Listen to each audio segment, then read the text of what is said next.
shalom, shalom. First and foremost, we're going to give all praises to Yahweh, Hashem, Yahushua, Hashem, Kakadash. Double honors to our apostles and elders of Great Millstone. Peace and salutations to Allah Akim, that is doing the work in sincerity and charity with humiliation all across the four winds. To you I salute. All right, today, due to the inclement weather, we're not on the road today, but God willing, that ain't stopping us. All right. But yeah, man, we're going to speak on prophecies, on what's been happening, as far as with the war, famine, but before we get into that, I want to say this. You have new information coming out that you have scientists, you have approximately 100 scientists, coming out and they protesting, and saying they warning the people about global warming. All right, and saying the earth is slated to so-called self-destruct in about 3 to 5 years. There's over there in the Antarctica, in the north dealing with all them ice. You have the ice melting now, and you have about a big chunk of ice about the size of the UK. They say that melt. So that's over 54, according to them, over 54 billion gallons of water, entering to the ocean on every hour. All right, so that's definitely something you want to look at. All right, and keep an eye on, because with that, all right, that have the ability to change weather patterns. Okay, and then you have what we call a jet stream. That's like dealing with a concentrated area of just cold air mass. All right, and you can imagine a cold air mass linking up with that warm air, and what that creates, hurricane. All right, so this hurricane season might be a destructive one. You think Dorian was crazy? All right, so that's definitely something to look at. When they saying that within 3 years, we're gonna start to see, if they don't change the way how they, do business as far as pollution and all of that, change is gonna speed up, and by within 5 years time, they're able to be covered with water, but that's neither here nor there, because the scripture says what, the great abideth forever. Someone to grab that precept. I think that's in Ecclesiastes chapter 1.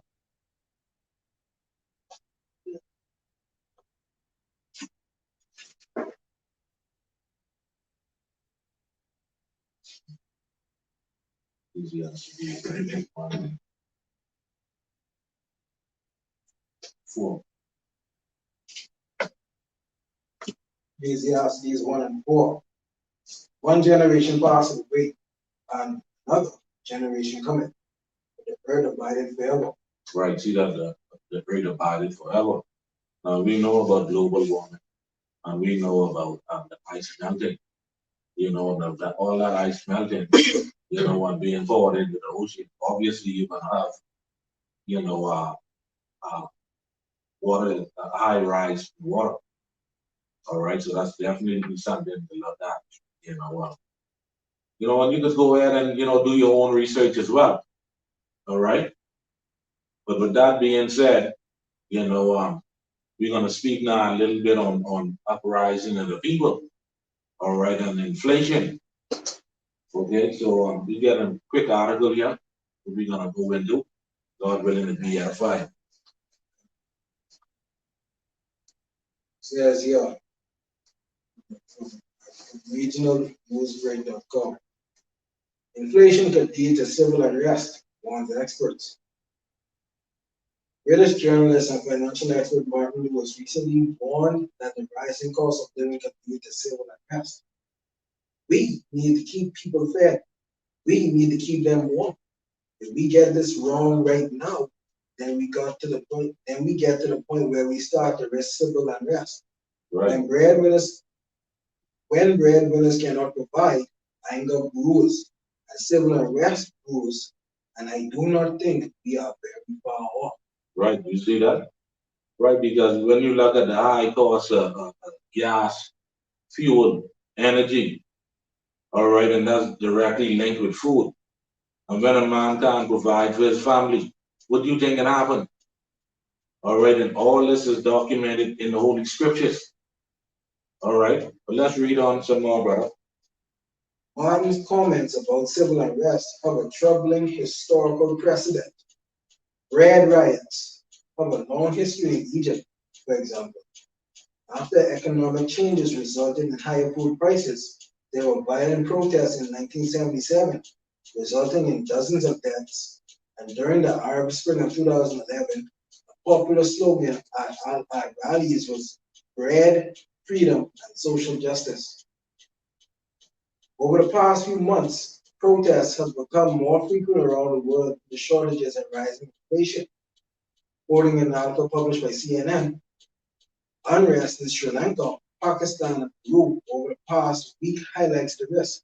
Right, and all of these is uprising. If you could get that brother, it's around in Ezra Salafi, second Ezra chapter 9. Right, that's really from the top.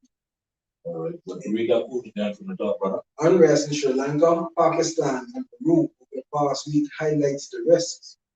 In Sri Lanka, protests have erupted over shortages of gas and other basic goods. Double-digit inflation in Pakistan has eroded support for Prime Minister Imran Khan, forcing him from office. At least 6 people have died in recent anti-government protests in Peru, sparked by rising fuel prices. Right, and this is all documented in the scriptures, right? So let's get second Ezra. Let's start at the top. 9. Top. Second Ezra chapter 9. He answered me then and said, measure the time diligently in itself, and when thou seest part of the signs pass, which I have told thee before, then shalt thou understand that it is very same time wherein the highest will begin to visit the world which he made. Right, read. Therefore, when there shall be seen earthquakes and uproars of the people in the world, then shalt thou well understand that the Most High spake of these things from the days that were before thee, even from the beginning. Right. All right, so the Most High is visiting this place. All right, uprising in Sri Lanka, Pakistan. right? All right, so these things are documented in the scriptures. All right, also in Habakkuk, it says that the end it shall speak and not lie. All right, and it's speaking right now because we are the end. All right, the Most High visiting this earth which He made. All right, and He's speaking through prophecies. All right, these events would happen on the earth right now. Okay, so all these things is documented in the scriptures, man. All right, uprising of the people. Okay, so let's go back here to this article, brother. It says here, in Europe, the situation is worsening. Thousands of protesters recently rallied in Greek cities to demand greater pay to combat inflation. Right, with again, all right, inflation that's coming, that have to come. All right, because the scriptures say, well, all these are the beginning of sorrows. Okay, read.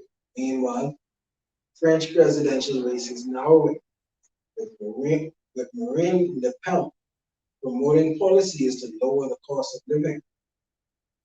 It's worth noting that global food prices are currently at an all-time high. According to a report published by the United Nations, conflict has driven up international prices for wheat, maize, which is corn, and vegetable oils, as war in the Black Sea region spread shocks through the markets trading in these staples. What? Yeah, done. Right, all right.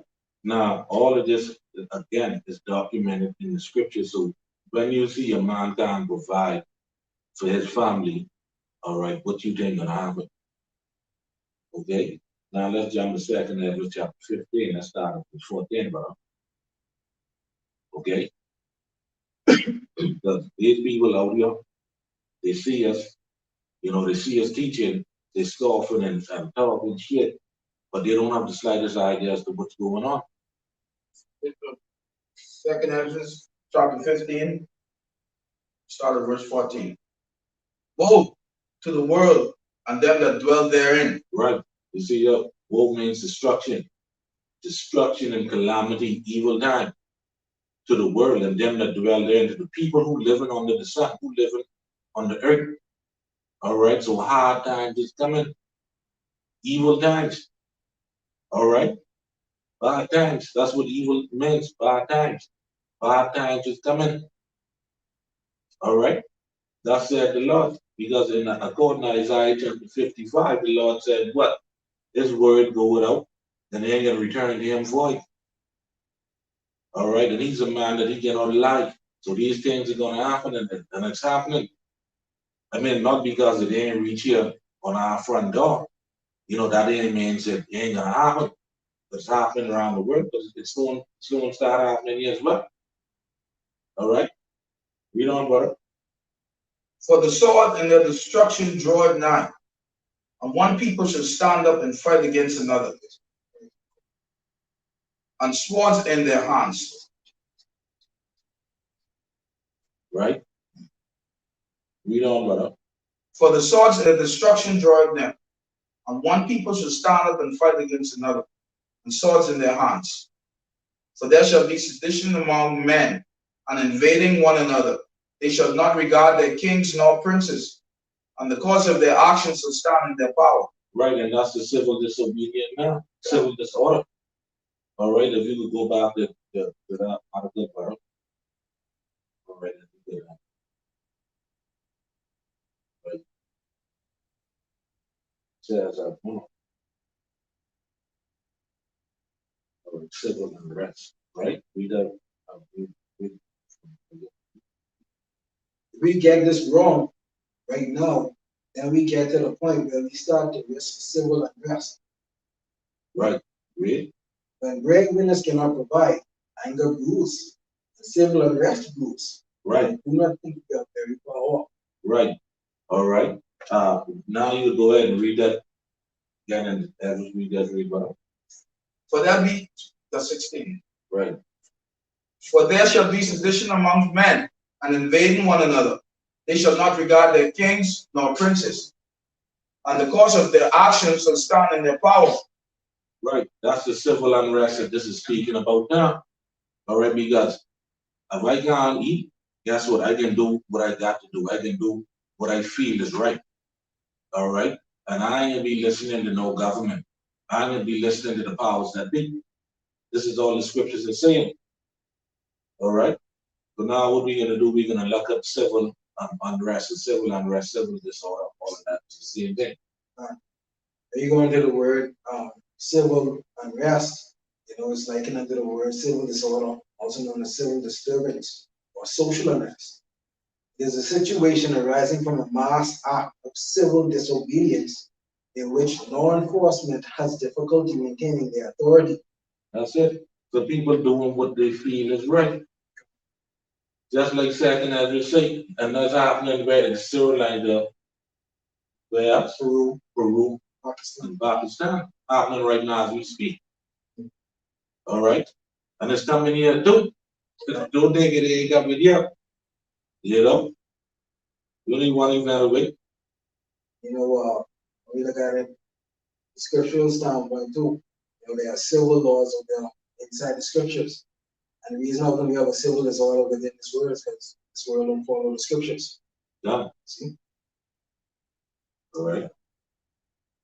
All right, so go ahead and read that again, brother. This is second Ezra chapter 2, verse 15. No, sorry. Second Ezra 15, verse 16. For there shall be sedition among men, and invading one another. They shall not regard their kings nor princes, and the cause of their actions shall stand in their own power. A man shall desire to go into a city and shall not be able. Right, the martial law. All right, but we focusing on the civil disorder. All right, civil unrest. All right, the brother get a little bit more, dealing with civil disorder. Fine. Some of the causes of civil disorder, certain things will cause civil disorders. Demonstrations, civil unrest, public disorder, and riots happen for a number of reasons that include economic hardships, we're going into now. Right. Uprising of the people. Social injustices, where it goes into either nepotism or bribery or corruption. All those are social injustices, right? Ethnic differences, that's religion and such. Objections to word organizations or certain governments, political grievances, and terrorist acts.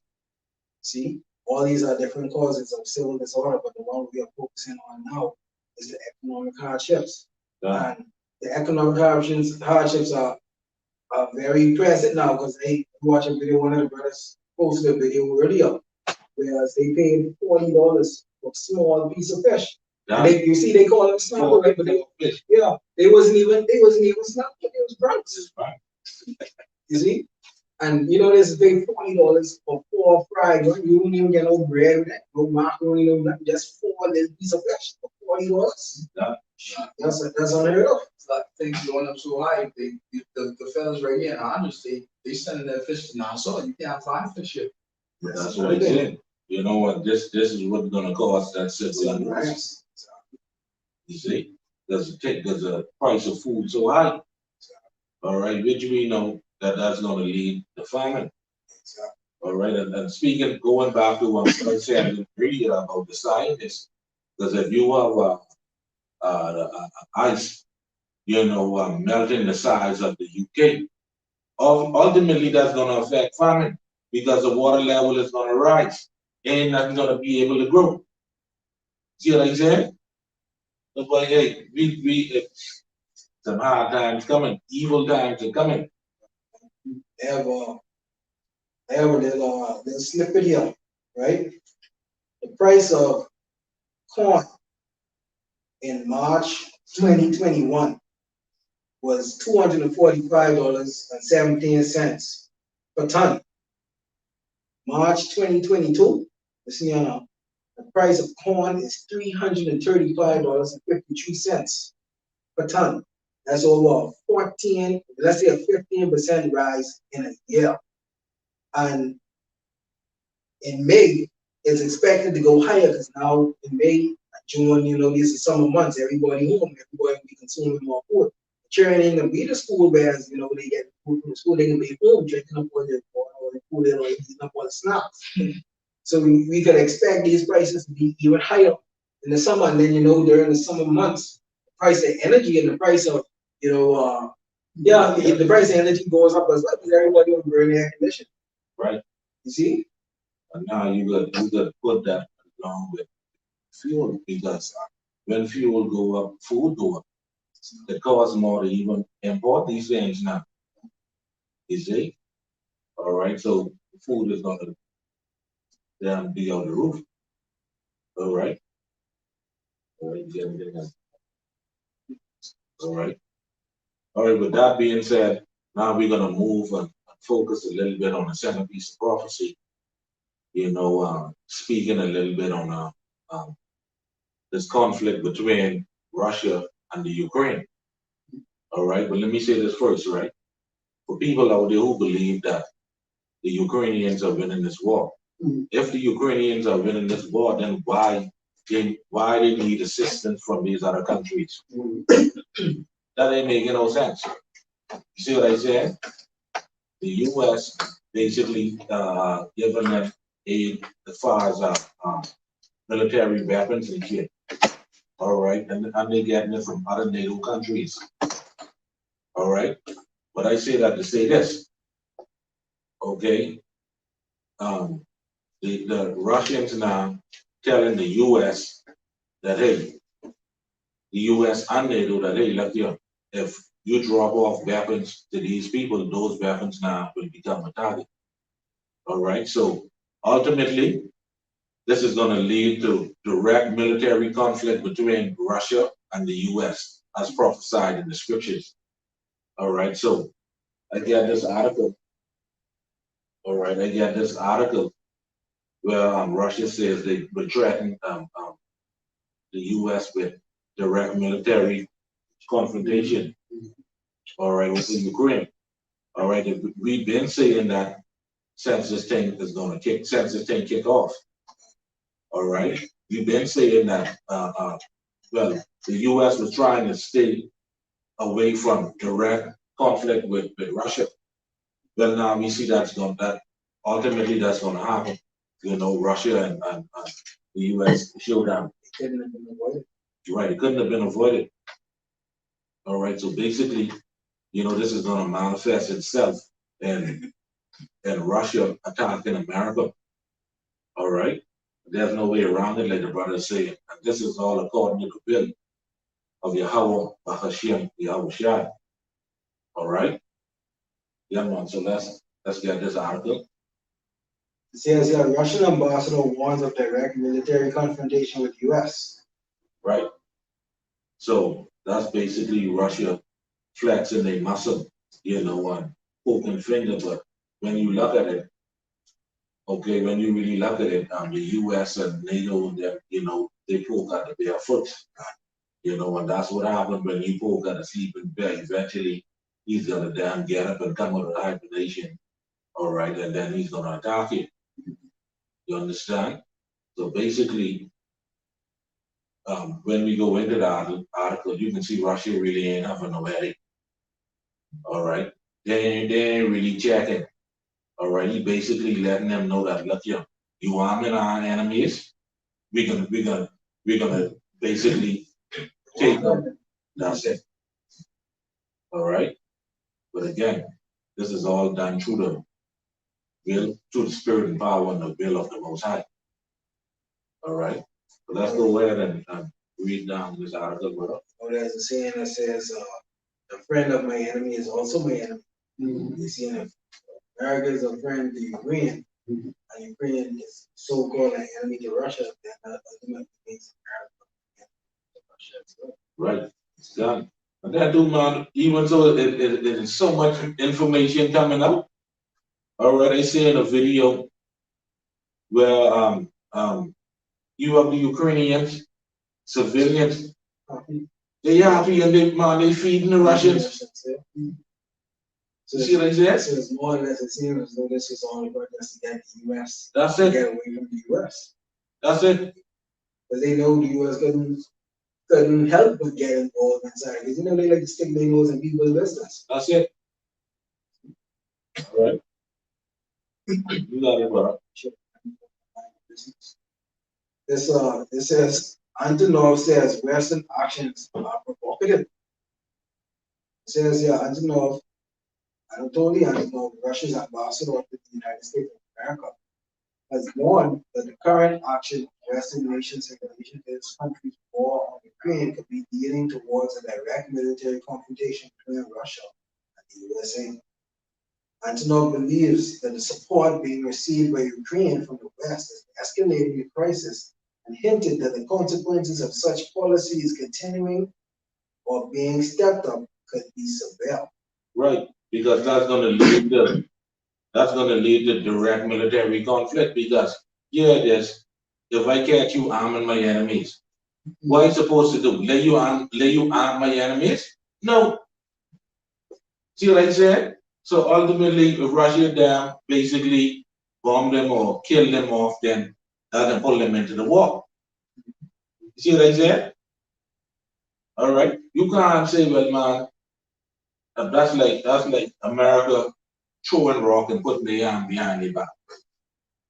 See what I said? Or giving a rock to the enemy and watch the enemy throw it, but Right. Come on, man.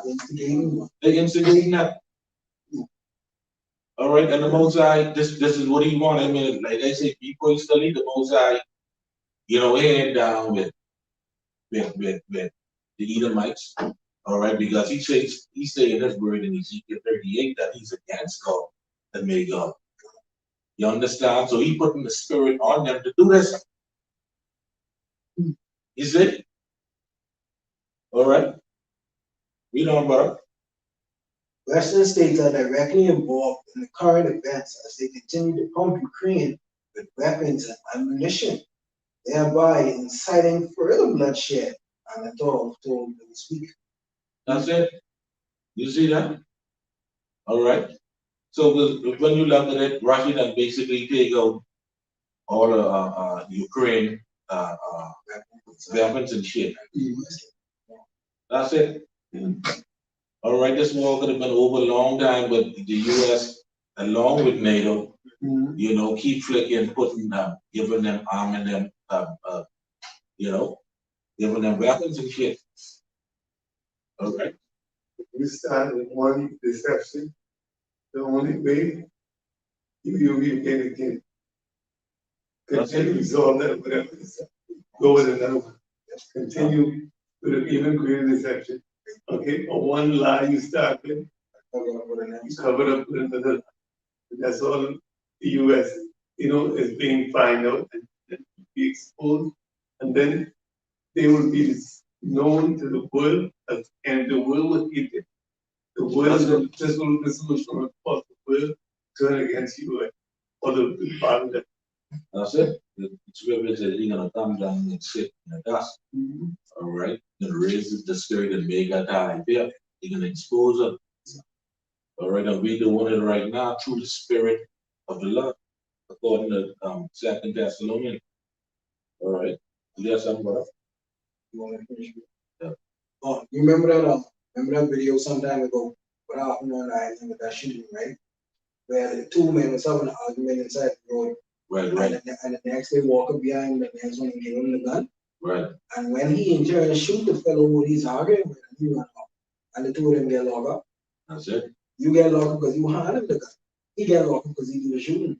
Same thing with America and Ukraine. You giving him weapons to continue on in this war. So when Russia coming down and what they gotta do, That's it. All right. it says here, we warn that such actions are dangerous and provocative as they are directed against our state. They can lead the US and the Russian Federation up to the path that we have military confrontation. That's it. That's it.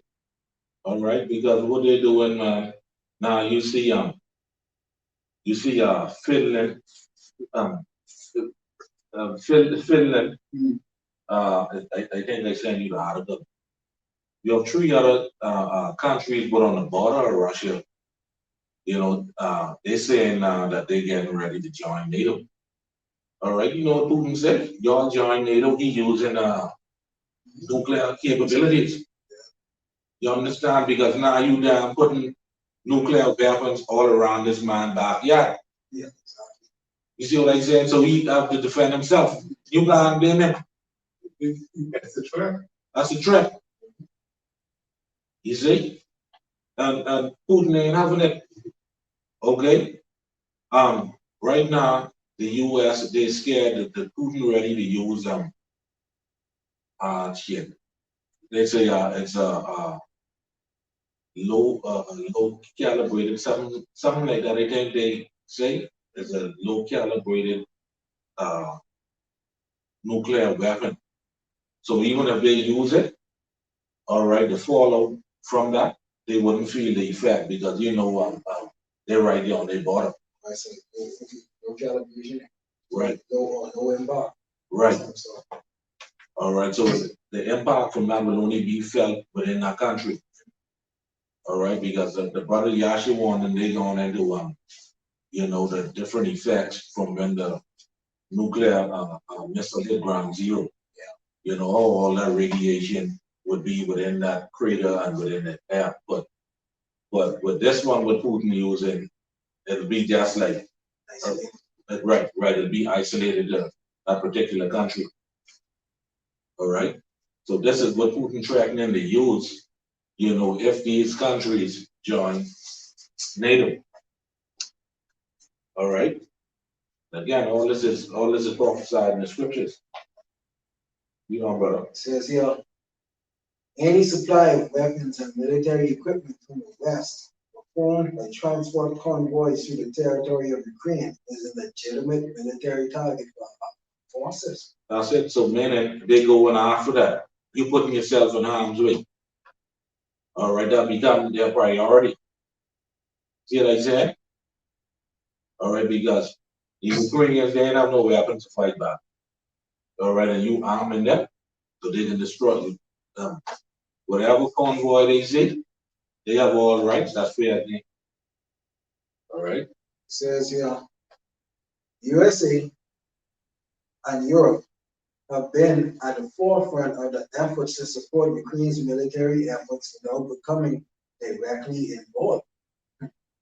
The EU recently approved a major deal to sell further military supplies to Ukraine. You see that, and that's what this thing is about, man. They get money. All right. But you can drop that. Let me Isaiah 13:17. You see? So that's what it's all about, man. Okay, and guess what? Putin ain't buying that because he don't care about no damn money. I think Putin, China just started buying oil and crude oil and propane from Russia. in yen. Right. Right, and that goes against the petrol dollar. You see what he said? So much is becoming even more rich and That's it. More powerful. while the US is in decline, Right. the dollar and everything. This is the book of Isaiah, chapter 13, verse 17. Behold, I will stir up the Medes against them, which shall not regard silver, and as for gold, they shall not delight in it. Right. Okay, the Medes is Russia. All right, and Russia don't damn care about no gold. Gold is money. Gold and silver is money. They don't care about that shit. You understand? You know what Putin care about? Blood. He care about revenge. All right. Ultimately, he think Russia can be the next world power, but no, Russia ain't gonna be the next world power. You see the same nigga you see sitting on the corner, smoking, enjoying the drinking, he bear what's stuff. That could be the next world power. You understand? That we can run this place in righteousness. All right. All right. So Putin thinking, well, he gonna rule next. That ain't gonna happen. All right. Let's get Ezekiel 38 and let's start verse 10. The book of Ezekiel 38:10. It says, thus says the Lord power, it shall come to pass that at the same time shall things come into thy mind, thou shalt think an evil thought. Right. You see that? Gotta read that again, man. Thus said the Lord power, it shall also come to pass that at the same time shall things come into thy mind, and thou shalt think an evil thought. Right. Now this is Russia. Right? Now, even though Yabashem Yahushai, is setting up the Medes, Russia, he still is against them. All right, because it says that right, I think it says that in verse 1. Right. Verse 2. Read verse 2. All right, that's the Bible, what I say in the book, what I say. Read verse 2. Ezekiel 38:2. Son of man, set thy face against Gog, the land of Magog, the chief prince. Gog and Magog speaking about an ancient time, when you look up the map, in ancient time, Gog and Magog is dealing with that same land mass in Russia. All right, but let's hear what the Mosai said. The chief prince of Meshach and Tubal, and prophesy against him, and say, thus said Yahweh power, behold, I am against thee. Right.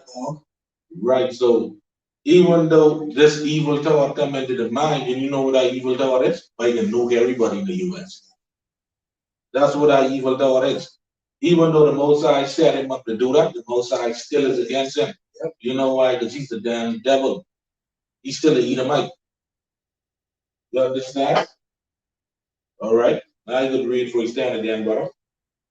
You can read then. Ezekiel 38:10. Thus said the Lord power, it shall also come to pass that at the same time So things come into thy mind, and thou shalt think of evil thoughts.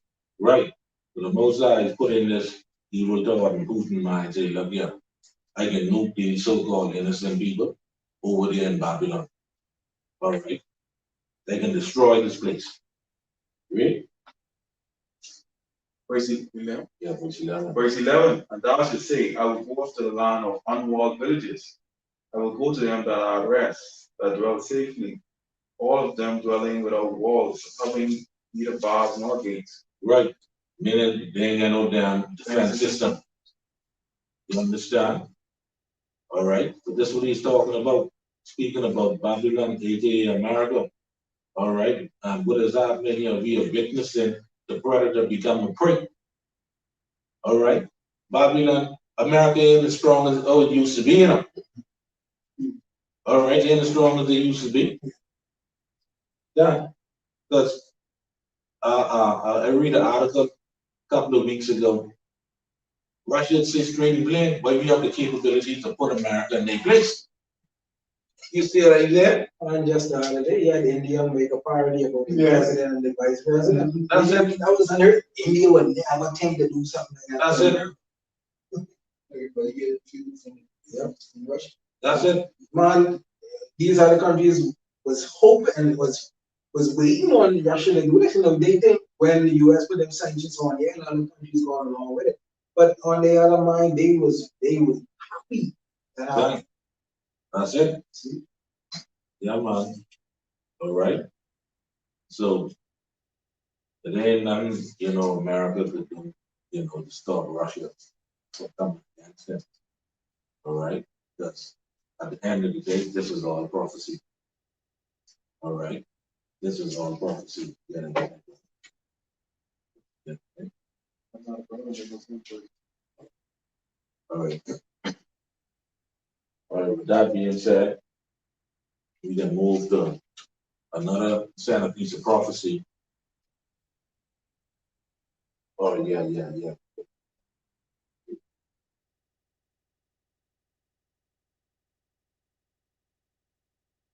Oh, yeah, you can go ahead and bring that up. So just to show you, you know, what's happening with with Russia and the Ukraine, and how this war between Russia and Ukraine is going to lead to war with Russia and the US. Right? Yeah. So this is what we're talking about. says here, Russia wants a nuclear hypersonic deployment if Sweden and Finland join NATO. Right. And this is what I was saying. Okay, and the president of Ukraine, he's saying you gotta take this man at his word. You can't be talking no shit against him. All right. Now, the Sweden and Finland go and join NATO is going to be consequences. That's like you say. See the difference between America and Russia, right? When America say they going to do something, if somebody does something, they just beat up their gun. Now with Russia, if Putin say, "Boy, if y'all do this, I can do that," he's delivering on that. You don't mince words. So if Sweden and Finland join NATO, 9 times out of 10, Russia can, Putin can do what he say he can do. That's it. So basically, all Putin asking them to look, but y'all independent, stay independent, stay neutral. Right? This don't have nothing to do with y'all. You see, because they feel as if Russia can invade their country like, oh, they did Ukraine. All right. So yeah, you can go ahead and drop that. Yes. That's one of the headlines, you see. And it wouldn't be the ones that they're joining. You see what I'm saying? Right. And these NATO countries, they're waiting for America to beat the top so they could in turn shoot on them as well. Yeah. But yeah, oh, yeah,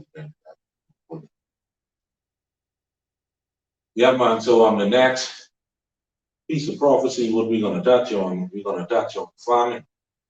Because like we stated earlier, you know, farming is on the rise. All right, and the high cost of fuel, all right, is attached to food.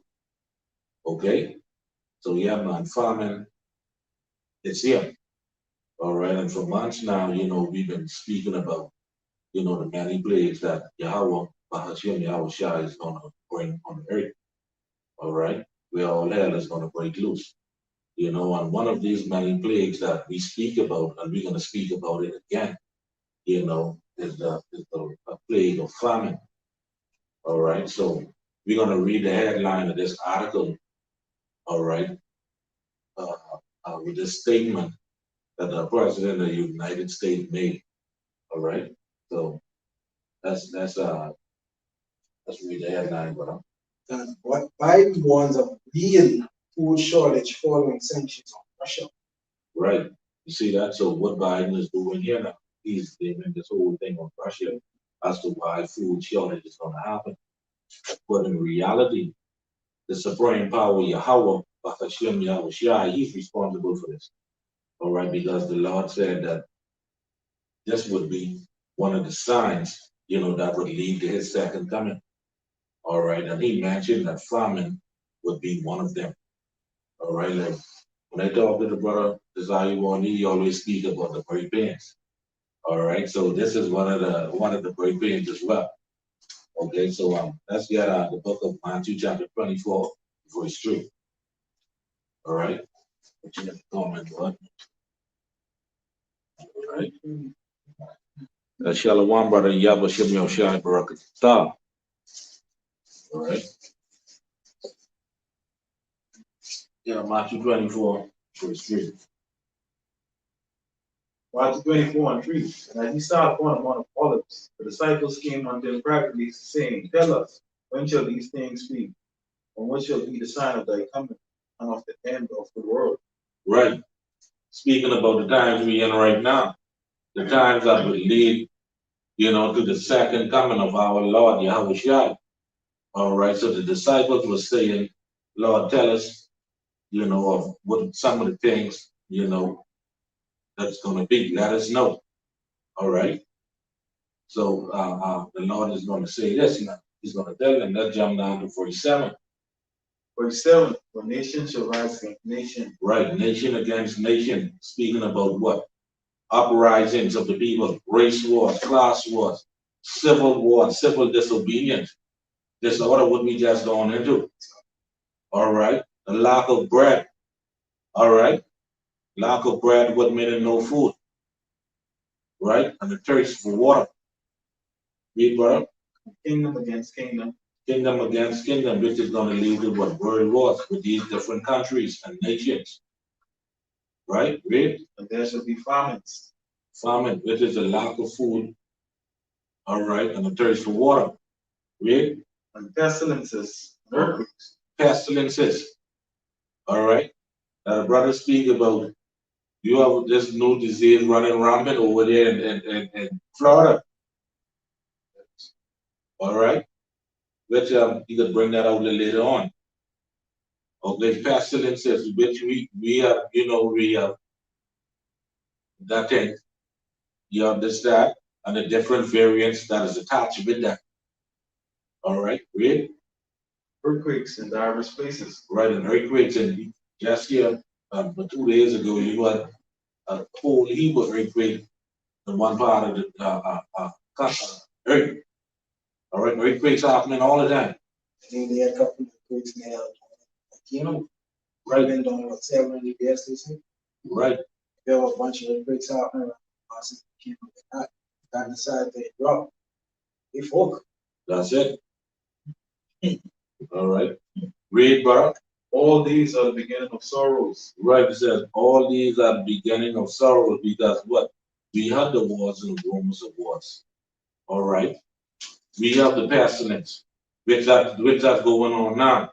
All right. With like I said, with the C19 and these different variants and a whole new airborne disease right here running rampant. You know what I mean? You have earthquakes in diverse places daily. All right. And if you have to believe me with the earthquakes, all you can do just go and Google it for yourself. You don't believe me. But the main thing we're gonna focus on is farming. All right? Because like I said, the Lord tell his disciples what would be one of the signs of his second coming was now. And so because of the lack of bread, all right, iniquity is gonna abound and the love of many is gonna wax cold. Okay? Which when we read on the verse 12, read verse 12, verse 12 is gonna say that. Matthew 24:12. Because iniquity shall abound, the love of many shall wax cold. Right. All right. So people who you've been knowing for years, they're gonna turn their back on you, but all right. But let's go back to this article and let's read first paragraph. Title says Biden warns of real food shortages following sanctions on Russia. Price of the sanctions is not just imposed on Russia. Says here, President Biden said Thursday, Slovakia, says war in Ukraine threatens to blow U.S. food costs sky high.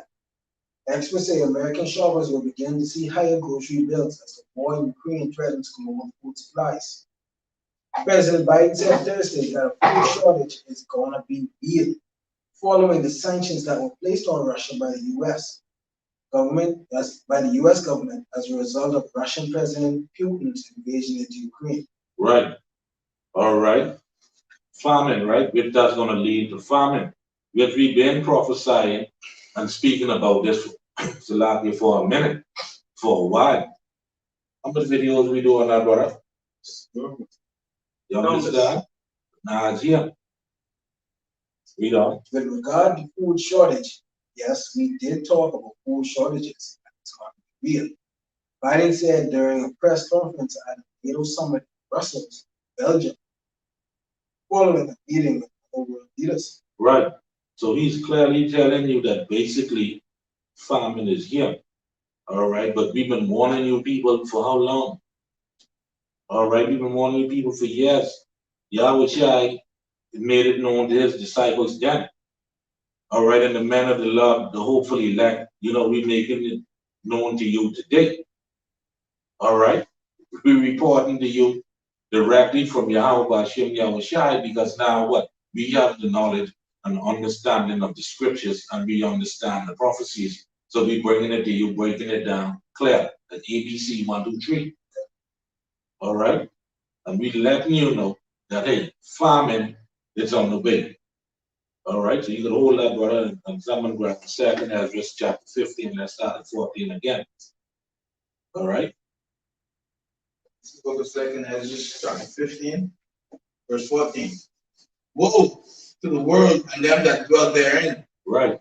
Destruction, miseries, bad times, and evil to the inhabitants of the earth. Read on, brother. For the sword and their destruction draweth nigh. So last here, jump down to verse 18. Read 18 and 19. For because of their pride, the cities shall be troubled, the houses shall be destroyed, and men shall be afraid. Man shall have no pity upon his neighbor, but shall destroy their houses with the sword, and spoil their goods because of the lack of bread, and for great tribulation. Right. Because iniquity is going to abound and the love of many is going to wax cold. This is why this is going to happen. You see that? All right. And when you go into that word iniquity, one of the definitions is what? Lawlessness. All right. Which goes right back to civil disorder. Okay? All right. And that's going to happen. And the main thing that's going to be the driving force behind that is going to be because a lot of bread. People can't find nothing to eat. All right. That's why. All right. Houses is going to be destroyed. People goods is going to be spoiled. That's because there's going to be a lack of bread. There's going to be famine. All right. All right. That's what is going to be taking place in time. It's a lot of time to come. Also, the collapse also. Time. All right. But the men of the Lord is going to eat. All right. Now, with that being said, let's jump to second Ezra 16 and 17, brother. 16 and 17. This is second Esdras chapter 15. This is second Esdras, like second Esdras chapter 16, 15 and 17. 16 and 17. 16 and 17. Like as an arrow which is shot of a mighty. That's 16. That's 16. 70. This is the book of second Esdras, chapter 16, verse 17. Woe is me! Woe is me! Who will deliver me in those days? Right, and this is Ezra seeing the future at this particular time. Basically, the time he in right now. This is why he's saying this. You know, he see all the hell breaking loose. He see all the different types of death and destruction and judgment that's being poured on the planet Earth. All right, we just read woe to the world and them that dwell therein. So he's in the midst of all of this judgment happening. This is why he's saying that. All right, he's seeing people down, the bodies laying down on the side of the road, people dying from hunger, people dying from the different diseases. All right, he's seeing the judgment of the Lord. He's in the midst of that. This is why he's saying, woe is me, woe is me. Who will deliver me in those days? All right, read on. The beginning of sorrows and great mournings, the beginning of famine and great death, the beginning of wars, and the powers shall stand and fail. The beginning of evils. What shall I do when these evils shall come? Right, it says what? The beginning of famine. All right, and we see Joe Biden, according to this article, warning these people. All right, but we've been warning them. All right, about this famine. All right, and it's fastly approaching. So when I say famine, right, that ain't means that it ain't gonna be no food. It's just gonna be a lack thereof. See what I'm saying? A lack of food and different supplies that you need, because now you get gas prices that's going sky high. And like I say over and over, gas prices is directly, food is directly linked with gas prices. All right, so it's gonna be crazy out here, bud. All right, it says the beginning of wars. All right, that's going into what? The civil wars, the civil unrest, the civil disorder, the class wars, your race wars, which will ultimately lead to world war. All right, the beginning of evils. All right, evil simply means bad times. All right, and we are already in that evil time, in that evil day as I speak. All right, and it's going to get even more evil or more worse. That's why the Lord says that these are the beginning of sorrows. All right, it's going to get, the apostle God deemed this year to be the year turning up. And we ain't seen nothing yet. Like the brother just read, next month corn is supposed to go up again. All right. Yeah, it's only going to get worse. All right, it's going to get worse. Rain in the summer months when people using energy so much, things is going to turn up. It's going to get real bad out here. And you hearing it here first from the man of the Lord. All right. What this, brother? Let's read on. It's 19.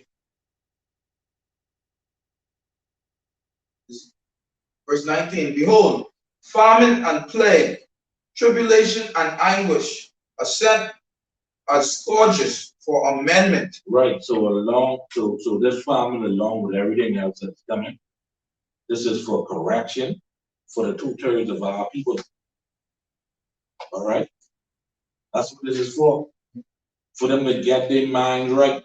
So this is basically like a spiritual chaos the Most High is gonna put on our people. But at the end of the day, they still ain't gonna turn and change from their wickedness. All right, read the next verse. But for all these things they shall not turn from their wickedness, nor be always mindful of the scourges. Right, so these damn people niggas, even with famine, all right, and the love of many is gonna wax cold with judgment that's already going out every day. the wicked of our people still ain't gonna get their shit together. Yeah, go ahead, brother. And they're also saying, you know, I read an article recently. They're saying the earth only has 3 months supply of food. You know what I mean? Only 3 months more supply of food. That's what these, you know, that's what they're saying. I don't know if I get the article. They might say, the US will keep multiplying. Those Americans. And right into the oil as well. Fuel consumption, they only their reserves only have about 3 or 4 months left of fuel reserve. Right. And you see, when I get down to the nitty gritty, civil unrest is gonna grow over there for sure. Yeah, listen, That's it. All right. Let's read on, brother. Book of 2 Exodus, chapter 16 and 21.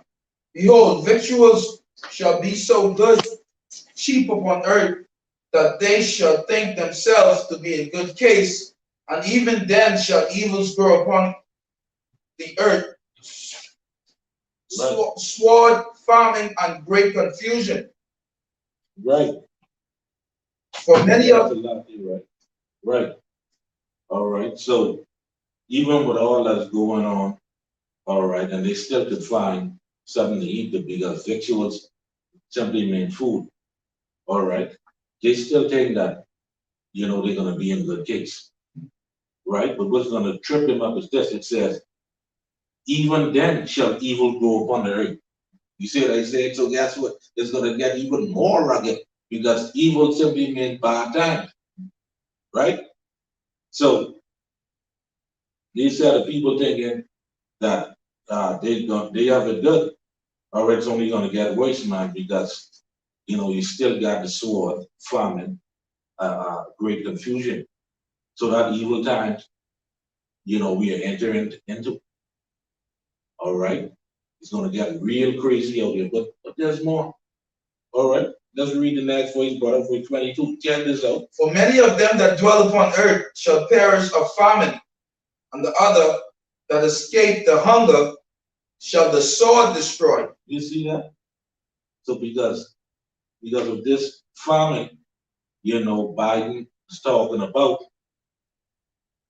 you know, which again we've been warning people, you know, a whole heap of people telling them, man, look, if you don't get shit together, you're gonna die. All right, and this is letting you know that hey, that at that time is we're gonna be entering into the season of judgment, and ain't nobody gonna get away, especially these damn wicked two-third niggas. This farming is highly connected to that pie chart. God, and you're absolutely right, brother. You're absolutely right. That's what, and also it said, even if you escape the famine, the sword is gonna get you. Is it? It's indirectly connected to that. Yeah. You know, you said that, you know, I just pull up something on farming. All right, bring it up, brother. And it's just a word. I just searched the word farming, and at the end of this thing, it said 1/3 to die. The plague of famine. 1/3 would fall by the sword. 1/3 would be scattered through every wind, and 1/3 to die by plague or famine or sword. Also, in some way, this famine is connected with the pie chart. Was happen with our people. Yeah. So this famine, as small as it may sound, is a big deal. Right, you're absolutely right, brother. Big deal. You're absolutely right. This is what's gonna make us or break us. Yeah.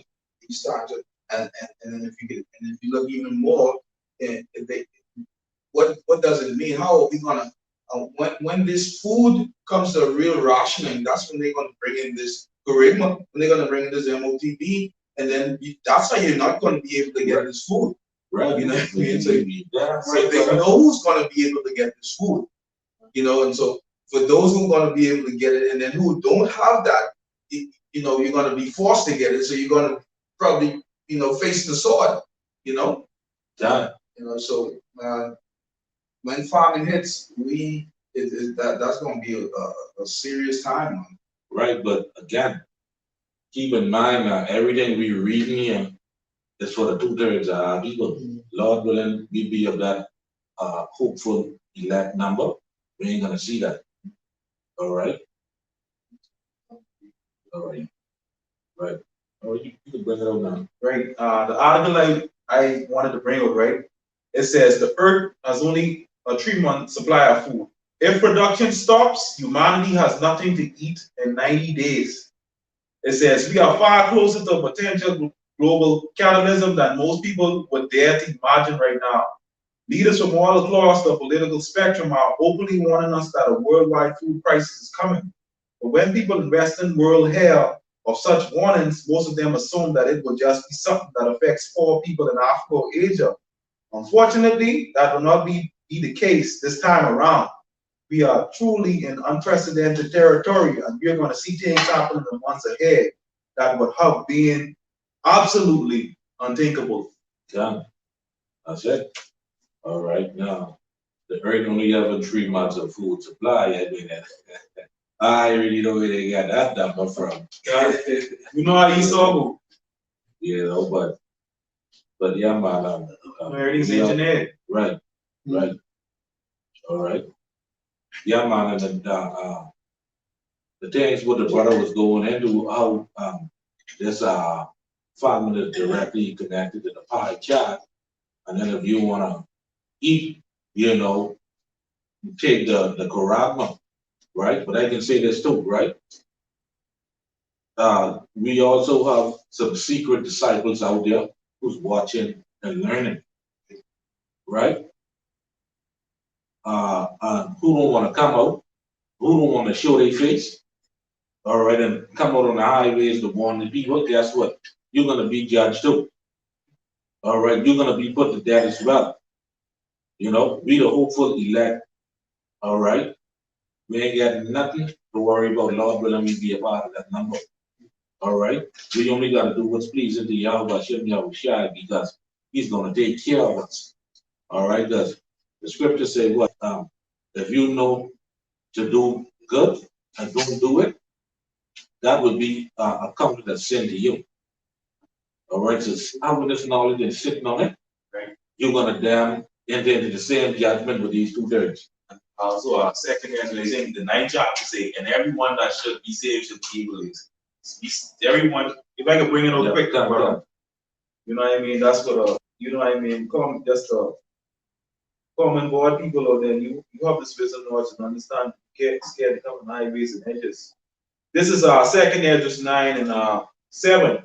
And everyone that shall be saved and shall be able to escape by his works and by faith, whereby we have believed. So faith will go on and on. You know what I mean? That's the only way you're gonna get saved for these times to come.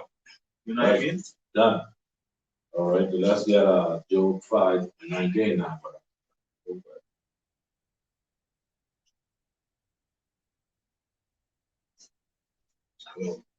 Job 5:19.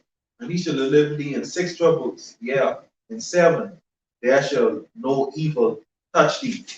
Right. Okay. Right. So we in the 6 troubles. All right, with more evils to come. Right. All right. So with these different plagues and judgment to come, the Most High Power, Yahweh, I should know, but as long as we're serving the Lord, and doing what is right and what is pleasing them, Lord will we be of that number. We be of that number. All right, but the scripture here is telling us that the Lord is going to deliver us. Read that again. Job 5:19. He shall deliver thee in 6 troubles, yeah, in 7, there shall no evil touch thee. Right. And the 7 is completion. All right, which being what in the form of those nukes hitting ground zero. All right.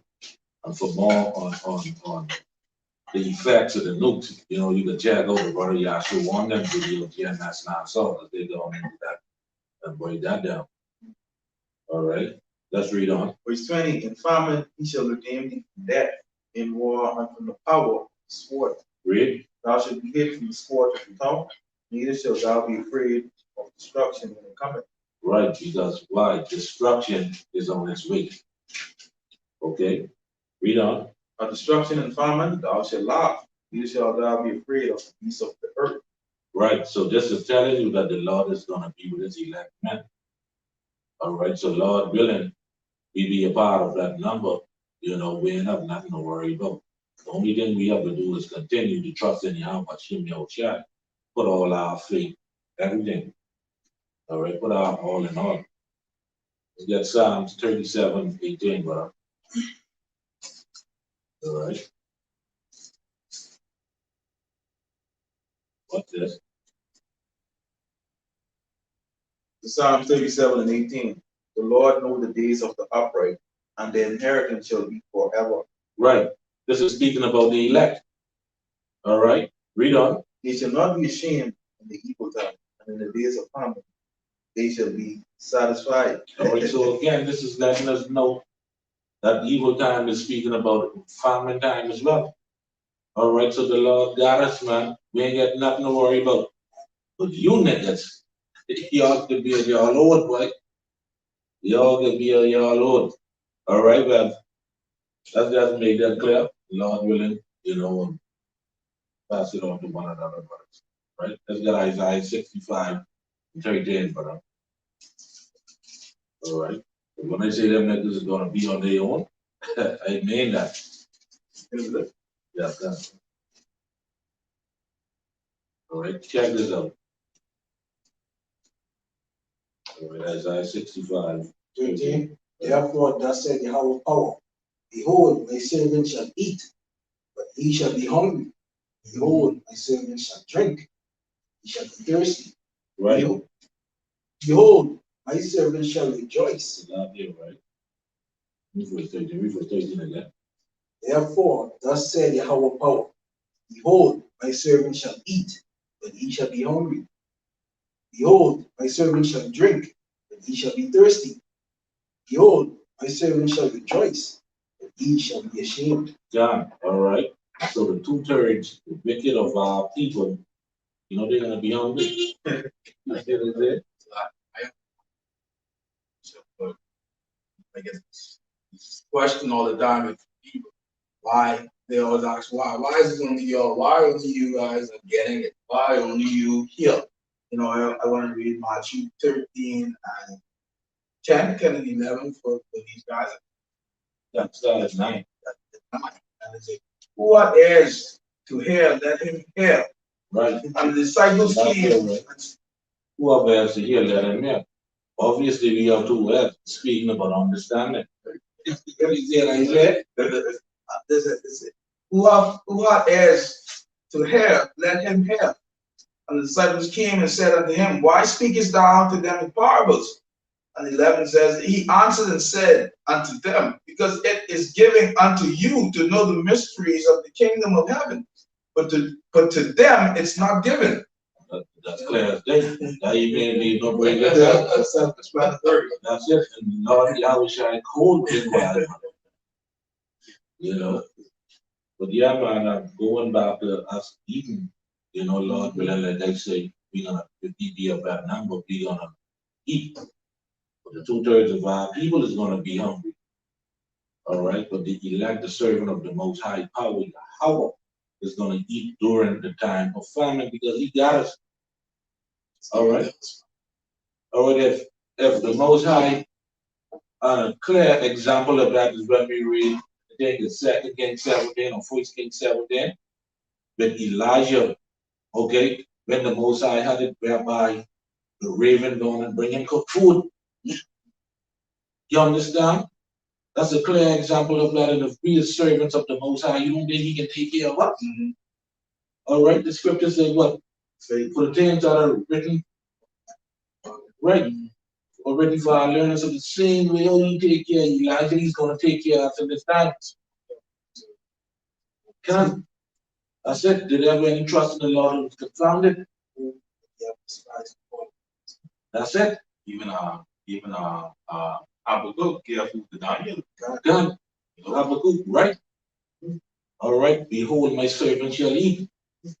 All right. And Daniel and Elijah were prophets of the Most High. You might have some good chicken dumpling or something. That's it. They eat that out fast too. All right. You know, it says that we're gonna rejoice as well, and we're gonna rejoice why? Because the Lord is gonna take care of us.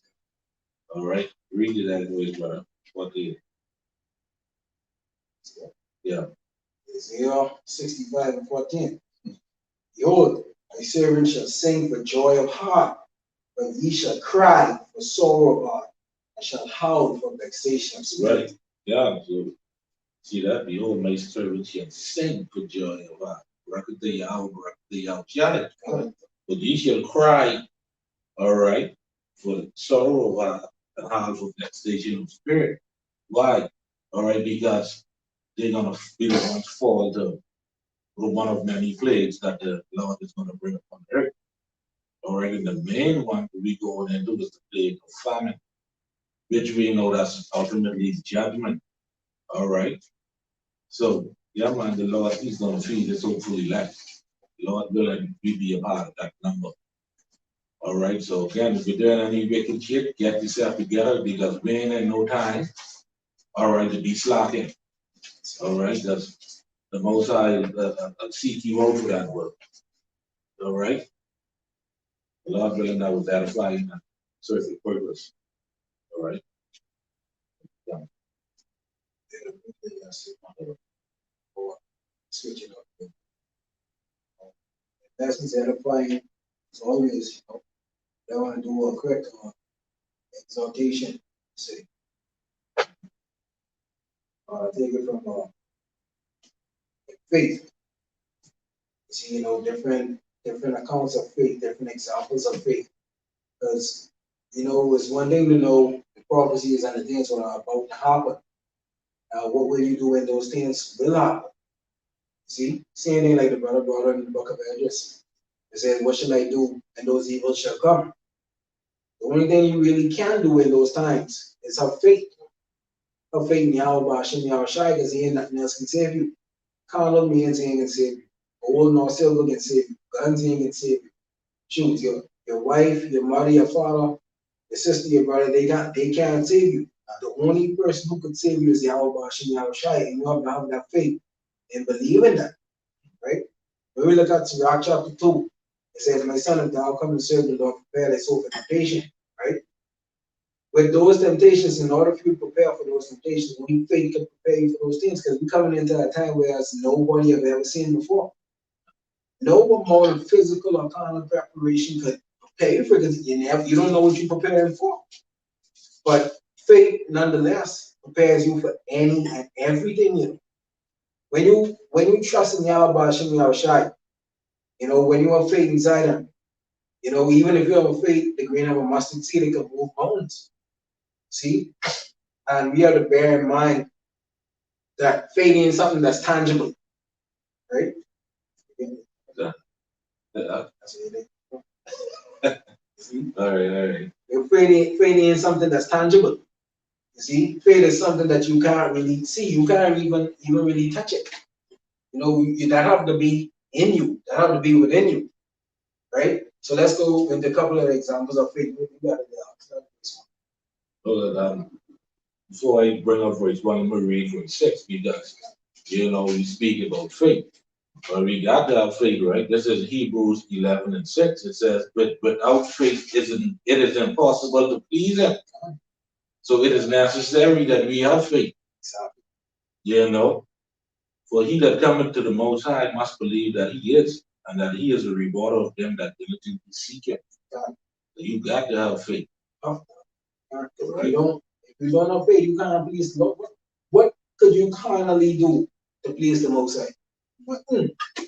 You see, the earth is his footstool and heaven is his throne. What could you possibly offer him on earth carnally that could please him? Nothing. You see, in order for you to please the Most High, you have to have faith. You have to believe in him. You have to give him his fear. You see, give him that fear that is owed unto him. Give him the honor that is owed to him. And you do that through your faith. Right. This is the book of Hebrews 11:1. It says, now faith is the substance of things hoped for and evidence of things not seen. God, like I said earlier, faith is intangible. It isn't something that you could touch. It says it is the substance of things hoped for. We hoping to be a part of the elect. We hoping that the Most High will protect us in the times of Jacob troubles.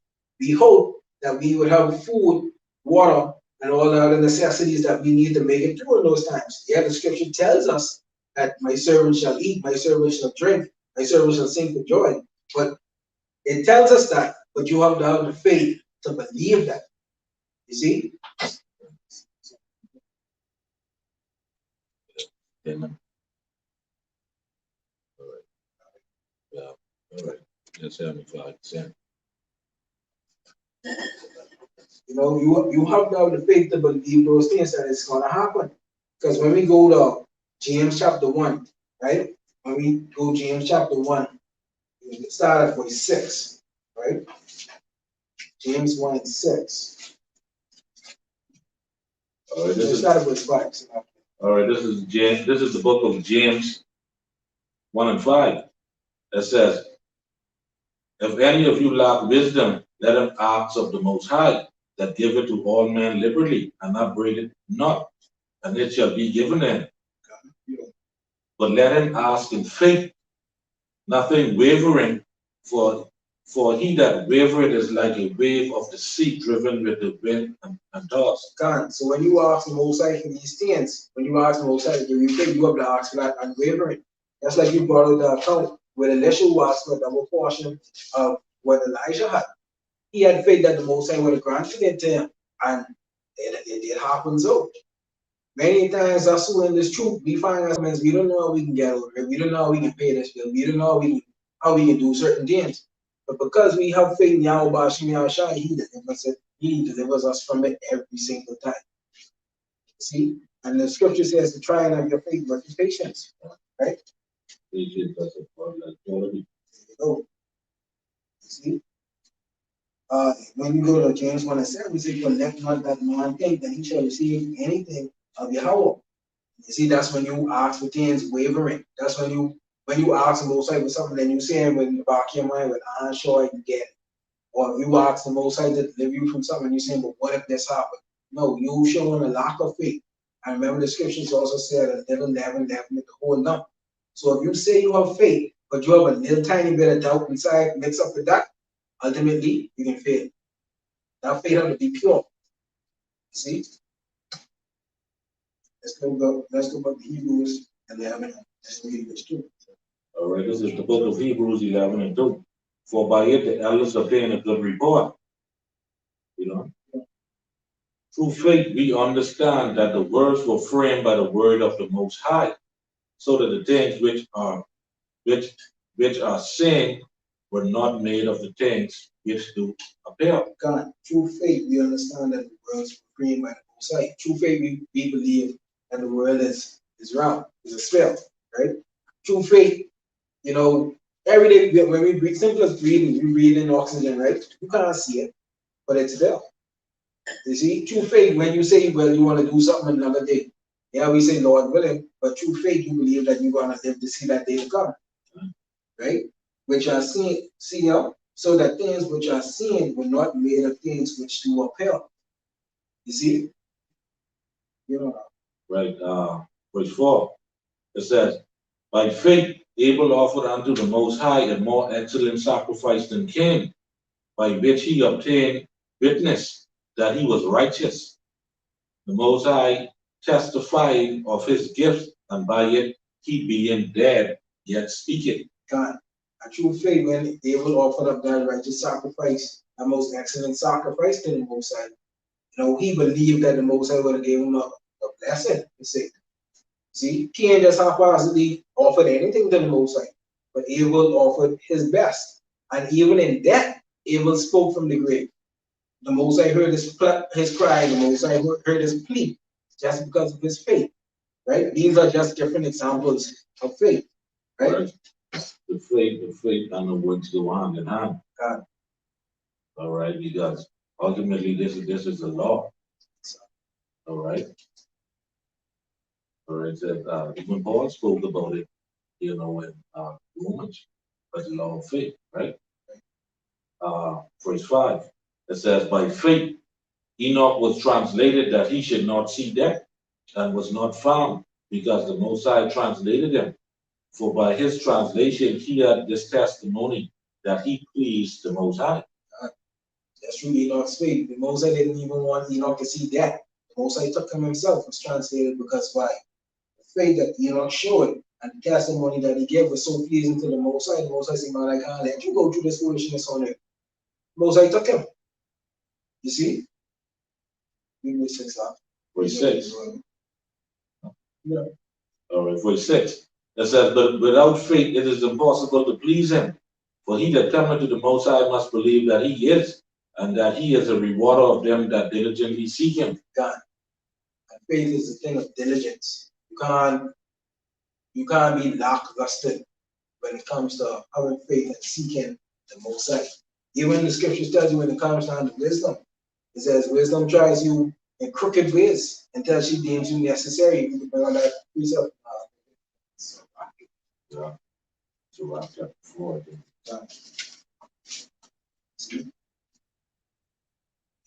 Wisdom tried you, she tried you until you by crooked ways until she deemed you necessary. I think that's around 17. Yeah, let's start with this. 15. Verse 15. Sirach 4 and 15. No, start, read verse 11 first. Sirach 4 and 11. Wisdom exalted the children, and they hold of them that seek her. God. See? Read verse 12. He that loveth her, loveth life, and they that seek to her early will be filled with joy. God. So you see how those that love wisdom seek it to her, basically seek it to her early. You see, and they get hold of them that seek her. We see how we read in Hebrews 11, you know, instead of saying wisdom, it's saying faith here. See? Right. Read jump to verse 15. Verse 15.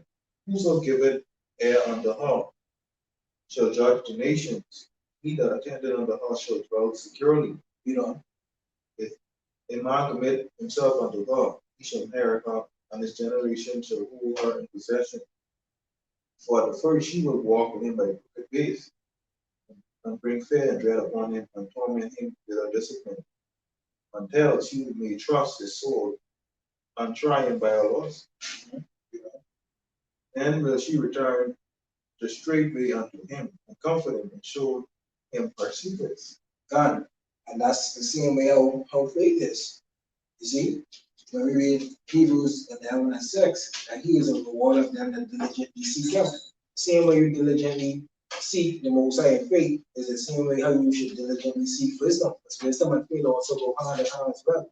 Right? Now when we read verse Sirach 4 and 19, we don't Verse 19. But if he go wrong, she will forsake him and give him over to his own way. God. And when we liken that unto faith as well, remember if that little leaven, if you walk with something and you have a little leaven inside and you wave a bit, then it's for nothing. You see, why you ask the Most High for something, but you're gonna feel that he can give it to you? It don't make no sense. You see? The same if the Most High bless you with wisdom and you turn your back on it, that gone. You see, because when the Most High take that spirit away from you, you ain't getting it back no more. You see? The same thing with your faith. If you're a person full of faith, then you start to buckle. You know, you start to show a lack of faith, then you start to sink. You see, just like when Yahshua was walking on water. You see, when he started to walk, he actually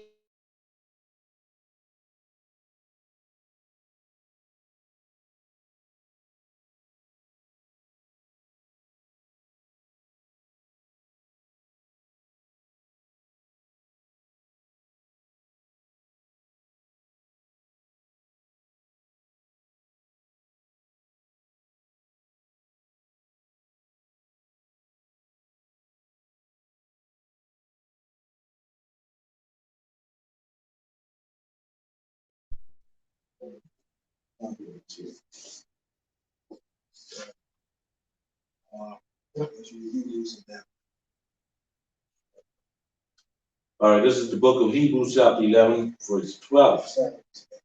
Hebrews 11 and 11. It says, through faith also Sarah herself received strength to conceive seed and was delivered of a child when she was past age, because she judged him faithful who had promised. Therefore sprang there even of one, and him as a good as Salakia, and him as good as dead. They're speaking about Jacob and Esau. All right. So many of the stars of the skies in multitudes, and as the sun which is by the seashore innumerable. And just like how the Most High told Abraham, they can see it in all the world. It's the stars of the sky and the sun of the sea. You see? And the one as good as dead, pretty much he never enough. Right? Right. It says these all died in faith, not having received the promise, but having seen them afar off, and were persuaded of them, and embraced them, and confessed that they were strangers and pilgrims of the earth. All these died in faith. When we think about all the prophets of old, when we think about Samson, when we think about David, when we think about the 12, all of them died in faith. All of them died in believing in the promise that the Most High had promised. Right? Even in modern day times, Akim Odell, who died in this faith, who died in truth, they died believing the Most High will deliver them ultimately. You see? And ultimately they will be in the last end, the Most High will deliver on his promise. But you have to have that faith to believe that. Right. Yeah. Scripture say that works to follow. Right. You even had apostles and who it goes into it, who is torn asunder, who is sown in half. You see? You like to go into that. You see? All the different persecutions that the apostles went through, all getting rocks thrown at them, getting put to death, getting their head cut off, getting talked bad about, living inside the wilderness, not having a place to rest your head, being pursued by your own, you see? But yet, amidst all of this, they had the faith to believe that Yahweh Bashem Yahushua would deliver them nonetheless. You see? Let's jump up to verse 20. Verse 27. 27. All right. 24. All right. Hebrews 11 and 23. It says, by faith, Moses, when he was born, was hid 3 months of his parents, because they saw he was a proper child, and were not afraid of the king's commandment. God, we know when we go into the name Moses being drawn out, because he was drawn out of the water, right? When it says here was hid 3 months of his parents, because back then the king made a decree that all the firstborn should be killed, all the firstborn males should be killed, right? So his parents, they didn't care for what the king had to say. They didn't give 2 shits about the king's commandments, because they had faith in Yahweh Hashem Yahushua that their child would be delivered. So they hid Moses.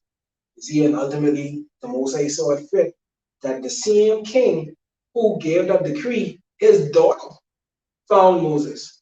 You see? And he was brought up right under, you see how the Most High is great? He is brought up right under the nose of the same person that gave the decree to kill them.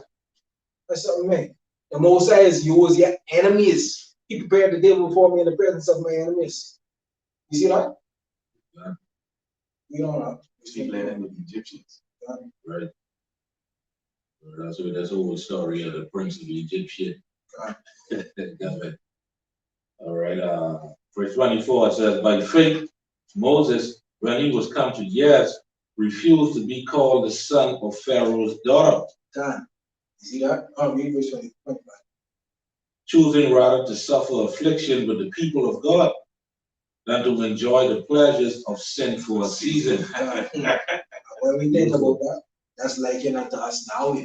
Because again, I say this a lot. All of us are here come from different backgrounds. All of us are here come from backgrounds where we make a lot of money. We have a lot of different money. You see, all of us are here have a history. But coming into this truth, we turn that shit down. We mortify the deeds of the old man because we have faith inside Yahweh Bashem Yahushua. Yeah, we may waver, every now and again we may, because we subject to sin, we inside sinful flesh. But nonetheless, our faith still remains firm and strong in Yahweh Bashim Yahweh Shai. You see, just like Moses, he had all the best things in Egypt, but he turned all that down. He refused all that to be labeled among his kinsmen, to suffer with the nation of Israel, and to do something like that, to go from being let's say a millionaire, billionaire, to being nothing, to being a commoner. To go from being a prince. That's faith. To being a commoner, that takes faith. You see? And that's like us in the modern day times. To go from being on jobs, on contracts where you're making thousands of dollars a week, to go from a job where you're making thousands of dollars a week to just barely scraping by.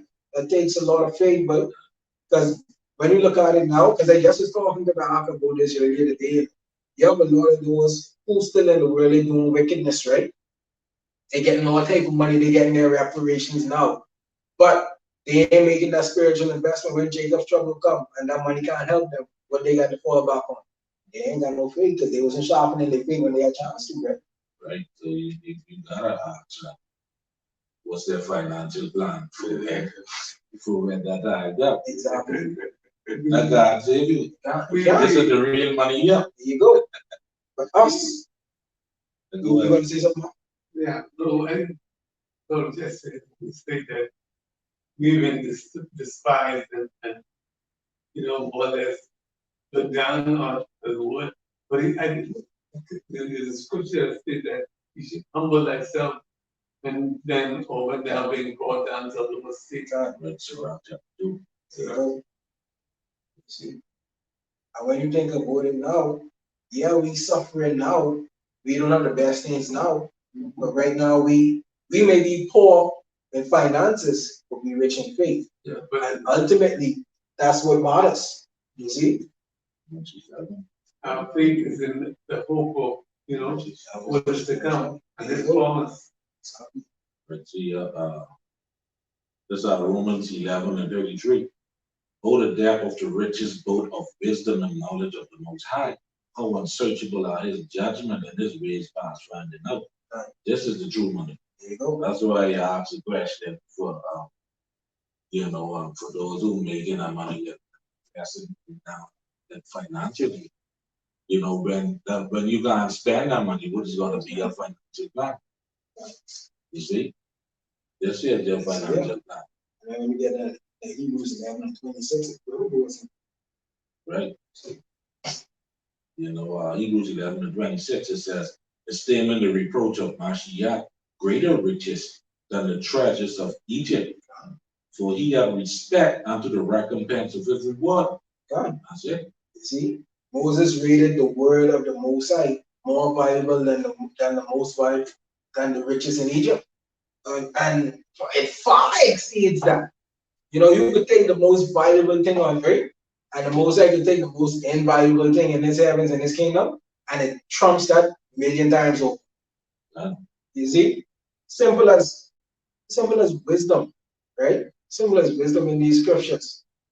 A person who's a theologist or who got worldly wisdom, what does that profit them? Nothing.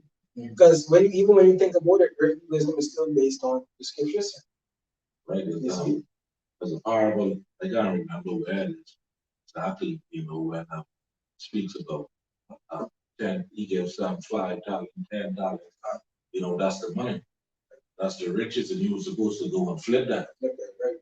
You see? But yeah, man, even so I remember watching a little while back, interview with Bob Marley. The question was asked to him if he's a rich man. Mm-hmm. So he asked, well, what do you mean rich? So he asked him, you have a lot of houses, a lot of possessions. And what he said, his riches is what? Life. You understand? Because you have all those houses, all the nice cars, but if your health ain't you, what's the point of that? Scripture say, infidelity. Ain't nothing like a sound body. Yeah. Also, See? all right. 27. 27, right? Hebrews 11 and 27. It says, by faith he forsook Egypt, not fearing the wrath of the king, for he endured as seeing him who is invisible. God. And that's when that reminds me of modern day times now. You know, we give our praise to Yahweh Hashem Yahushai, right? And we care not for, the, let's say, the laws or the sanctions made by Esau Edom. Yeah, we live inside this society where you have to abide by them to some extent. But ultimately, we follow Yahweh Hashem Yahushai. And the same way how Moses, he forsook Egypt and he didn't care about what the king had to say. And he endured all those hardships for the name of the gospel, for the name of Yahweh Hashem Yahushai. Same way how we have the Akim there in Babylon. When that C19 first came out, there's only on the highways and the byways, teaching his word. Simple as we used to get locked up for not wearing a mask. Talking there, so they had their mask, and the devil, they still was preaching the gospel, and I don't think any of it got problems with that. You see? And the same way with us. When we had to get to and from camp, as much roadblock used to be on the road, not one of us got touched. But yeah, the people up there, they get touched. They are pregnant. They get buck here, and if they live down here, by the time they reach down the next week, they get buck again. I had somebody down again when that happened to them. You see? And we ride from one end of the island to the next, not one ticket. And we only got to do that 2 things. Remember when nobody had, I want to bring this up too, when nobody had rum, when nobody could find liquor, we had it in abundance. That's why. Faith. You see? When people couldn't move around, the brothers that used to ride from all the way, miles away, up on the next side. Faith. No, nothing. And only through our faith that was possible. Even in the face of the C19. God, See that? Eating big cost meal. They tell you big cost meal. When we had steak, we had lamb, in the biggest meal, while everybody was barely trying to find food. And we had that in abundance. You see? But let me tell you something so interesting too, is that even during that time, that shows where our faith paid off. Because prior to that, we were struggling in a way too. But in the times of calamity, we were flourishing. That's something. In the times of prosperity for the wicked, we struggled. But when the wicked, in times of calamity, we flourish. That's something, man. Yeah. And they struggle as be 10 times worse than us. You see, because even when we struggle, we still just make it by. Yeah. We don't have no headache. So yeah, you may. Let me not say you don't have no headache. Right? Something may happen and you ponder on it. But once you say a prayer to the Most High, you lock in that prayer and your faith, He can deliver you. He's delivering you. Yeah. You see? Let's read here. Let's jump down to verse 2. All right. Hebrews 11 and 30. It says, by faith the walls of Jericho fell down. Salakia. Read verse 29. All right. Yeah. Hebrews 11 and 29, it says, by faith they passed through the Red Sea as by dry land, which the Egyptians essaying to do were drowned. God. Now, touching on that, right? What the Most High have for you can always be for you, right? Whatever pathway the Most High set you on to follow through it. And the wicked can try to follow that same path, but they ain't gonna make it as far as you. You see how? When the Most High saw fit that Moses part of the Red Sea, all who was supposed to make it through that made it through. The Egyptians were on that part too. They go on the same path as them. But once the Israelites made it to where they're supposed to go, the Red Sea came down and destroyed the enemies. You see? Many times, the wicked people or even the enemies may tend to have faith based on what you dealing with, right? But when they try to take that same part when the Most High set you on, they fail. You see, because they ain't gonna be able to do it, or they ain't be able to receive what the Most High have for you. You see? Your faith, our faith is based on scripture. Their faith is based on what they see. You see? when we go on these journeys, when we go on certain journeys, even when we're walking through the wilderness, we don't know where the problem is. Even a lot of the prophets don't know where it is going or what part, where the Mosai is sending them, but they still went. And the Mosai delivered them nonetheless. The heathens, them, they have the seat or they have their vision where they get. They ain't gonna walk, they ain't gonna follow the Mosai without seeing where they. We follow the Mosai knowing that, hey, yeah, there's a promise nonetheless, but we don't know what happened to us on that. You see? Even they do, you are one who, Israel group saying that never happened. But that's crazy. That's, so,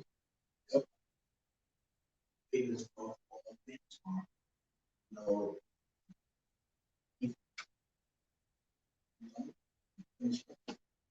I don't just make it a point. No, I just wanted to say something on faith. We shall hear from our candidates, 17 and 20 just shows you how serious faith is.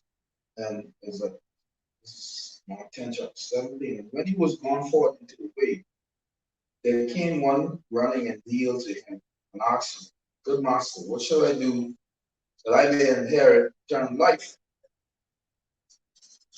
And the Yahushua said to him, we can skip 18. This is 19. Thou knowest the commandments. Do not commit adultery. Do not kill. Do not steal. Do not bear false witness. Defraud not. Honor thy father and thy mother. And he answered and said unto him, Master, all these I have observed from my youth. And then the Yahushua, beholding him, loved him, and said unto him, One thing thou lackest. Go thy way, sell whatsoever thou hast, and give to the poor, and thou shalt have treasures in heaven, and come take up the cross and follow it.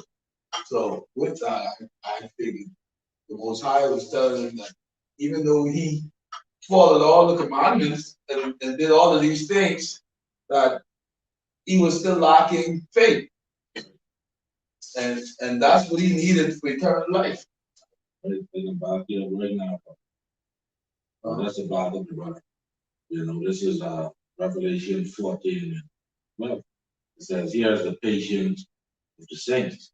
Here are they that keep the commandments of God and the faith of Yahushua. So keeping the laws and having faith go hand in hand. All right. But I get something else, right? For I guess it gets quick. We will get a future start from. This is the book of Mark chapter 8 and verse 5. Right. This is a story, going into centurion, I think it says his servant or his child being sick. Right. What is right? When Yahushua was entered in the capital, there came unto him a centurion, beseeching him, saying, Lord, my servant lieth at home sick of the palsy, grievously tormented. Yahushua said unto him, I will come and heal him.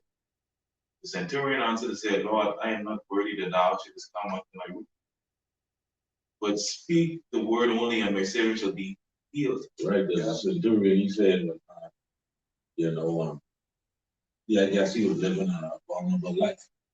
He's probably going out quick. Right. Also, he was an Israelite.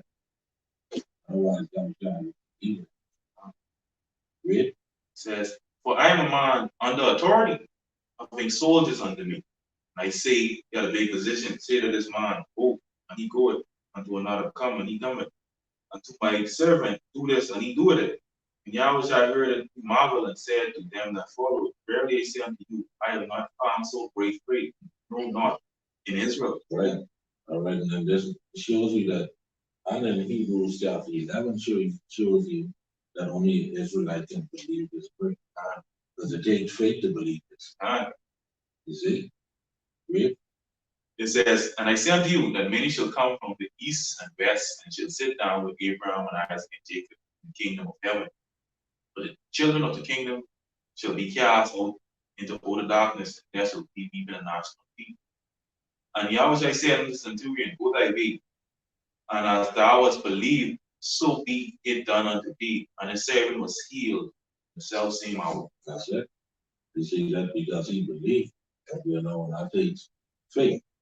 You see? Right. Let's see. To go back to the Hebrews chapter 11, the 56. All right. Hebrews 11 and 36. It says, and others had trials of cruel mockings and scourging, yeah, moreover, bonds and imprisonment. You know, They were stoned. They were stoned asunder, were tempted, were slain by the sword. They wandered about sheepskin and goatskin, being destitute and afflicted, tormented. and that's all the different trials and tribulations for the apostles went through. Shows even in recent times, well, I say recent, our events, they beat them to death for this truth. You see, the apostles back then, one was son of son. I just heard to get his head cut off. Yeah, John who lived inside the wilderness wearing sheepskin and goatskin eating locusts and wild honey. See, you have us out here who go on the highways and the byways, people calling us crazy, people calling us, wicked, people calling us all manner of abominable names. You see, but nonetheless, through faith in Yahweh Hashem Yahushua, we do it nonetheless. You see? My brother, maybe bring it up for him. You read it's 35 again.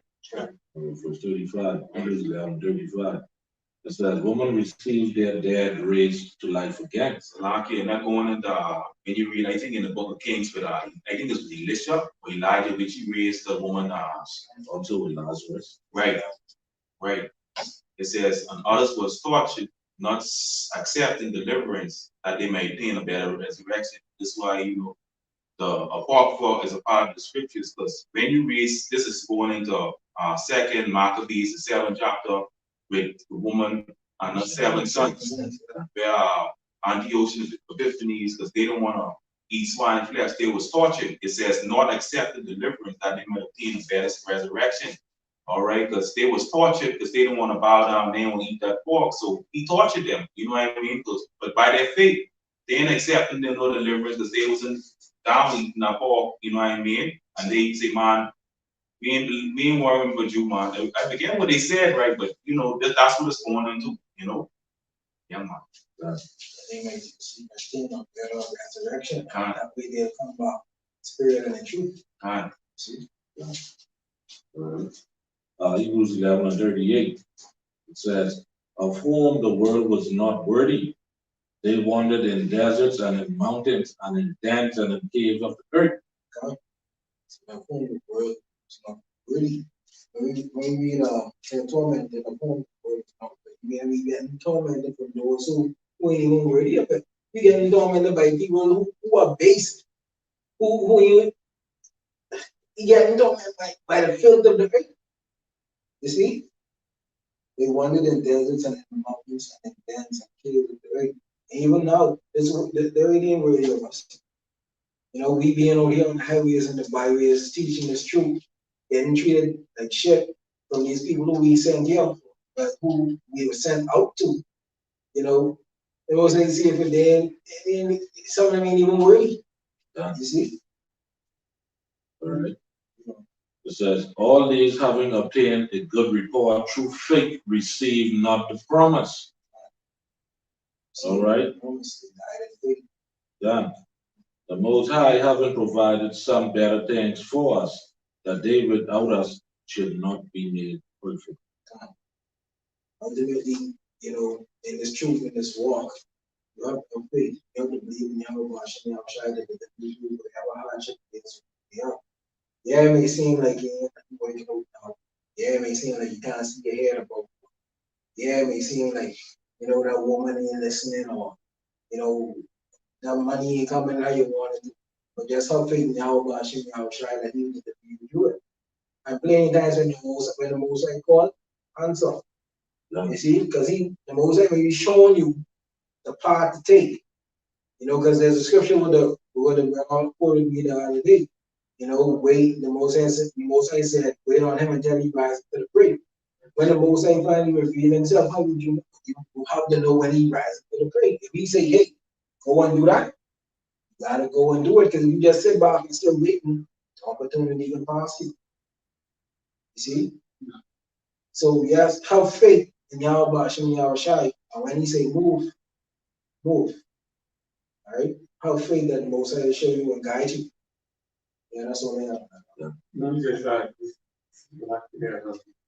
Now, faith is the substance of things hoped for, the evidence of things not seen. Okay? That's Hebrew 1 and 1 and Colossians 1 and 23.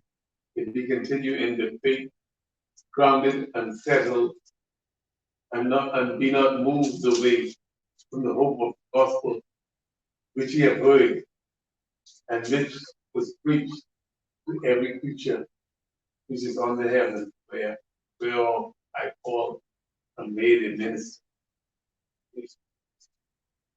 All right, and touch on Hebrews 11. Again, it says, now faith is the substance of things hoped for. All right, and when you go into that word substance and you break it down, stuff is under stances to stand. Understanding, all right, of the things hoped for. All right, and it says in evidence of things not seen. All right, they're saying like something tangible. All right, we could see it in the scriptures, but to physically hold it and touch it, you know, like we know we got the kingdom coming. We know that and we believe that and we understand through the scriptures that we have the kingdom coming, but to say physically be there and hold it and touch it and feel it, no, we got it coming. All right. I want to touch on something brief, right? Through the spirit and power of Yahweh Hashem Yahushua. I ain't gonna be too long with this lesson, you know, because I don't know if y'all was watching, y'all about to see what's happening over there in New York. You know what I mean? The shooting, subway shooting. Yeah, you know, and you know, basically I want to speak a little bit on persecution, right? We see it now, the times we're in, right? Because you know, Esau, he basically wanted to name us as terrorists, you know what I mean? Right? You know, the term black nationalists and all kind of shit.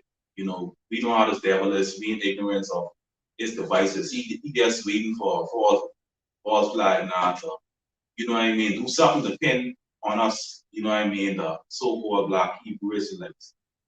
You know what I mean?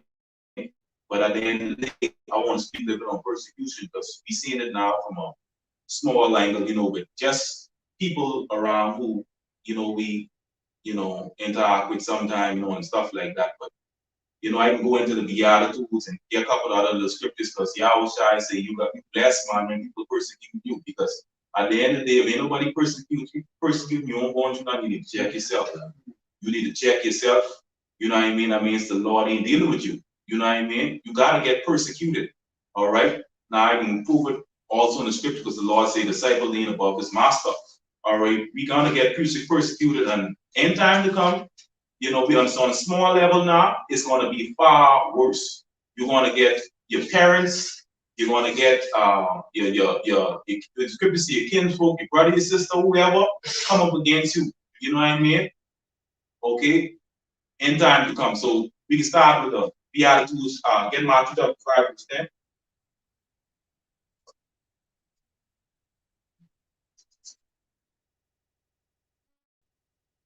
It's the book of Matthew, chapter 5, verse 10. Blessed are they which are persecuted for righteousness' sake, for theirs is the kingdom of heaven. Right. Blessed are they which getting persecuted for righteousness' sake. All right. And it on a small level now, you know what I mean? They scoff and they talk and shit, but we only preaching the words of Yahweh Hashem Yahushua, be, you know, incorrectly. All right. But people still criticize us and they talk a lot of shit. Like I said, on a small level now, and it's going to escalate. You're going to get persecuted, you know what I mean, being in this thing, you know, to the point whereby it can really shake your faith. And the brother goes back, it goes back to faith. You know what I mean? What you will do when that time comes. If you get persecuted now on a small level, you know what I mean? What you can do when that real pressure arises. Because as you see what going now is on the rise to MOTD. All right. So this is the year of turning up, everything turning up. And we know this devil, what he's doing in the earth, being ignorant of his devices. You know what I mean? Everything turning up to the spirit power of Yahweh. You know that the demonization is coming. It's going to come on a large scale very soon. All right, read on. Verse 11. 11. Blessed are ye when men shall revile you and persecute you, and shall say all manner of evil things, all manner of evil against you, falsely for my sake. You see that? Yahweh I say, blessed are you when men shall revile you. When you person somebody revile you, what they doing? They talking all kind of wicked shit and talking all kind of bad things about you and all kind of shit. All right, but Yahweh I say you blessed, man. Right? Read on. Rejoice and be exceedingly glad, for great is your reward in heaven. For so persecuted they the prophets which were before you. Rejoice and be exceedingly glad. So that's the state of mind you should be in when you're being persecuted. Because you're getting persecuted for righteousness' sake. Yahweh shall say, for great is your reward in heaven, or so persecuted they the prophets which were before you. So the prophets of war being getting persecuted, tortured all kind of ways, you know what I mean? The disciples who later became apostles. Look, the horrible death the apostles died, you know what I mean? So in this time to come, shit, it can be a whole lot worse. That let us know that we on track. We on the right track, because if people ain't scoffing against us and talking shit against us, then we really need to jack this up. Man, shit. I like what people say about you crazy. You know what I mean? You talking shit, they don't believe in God. Right? You understand? Keep talking. Right. Because right, come. All right, when you jump here to Luke chapter 6, you start at 22. It says, blessed are ye when men shall hate you. All right, and the part of that hate is them scoffing and talking shit against you. You understand? When they shall separate you from their company, they shall reproach you. See that? All right, they shall cast your name as evil for the Son of Man's sake. All right, because why? We know what we about. All right, we do what they're talking about. Basically, they're doing at the Yahushua. You understand? Because the scriptures say it would be better for them to put a millstone around their neck and fall in the sea. Right. You understand? Despise one of these little ones. Despise one of the little ones. And that ain't speaking about the children. All right, that's speaking about a believer. All right, it says, rejoice ye in that day and leap for joy. For behold, your reward is great in heaven. For in like manner did their fathers unto the prophets.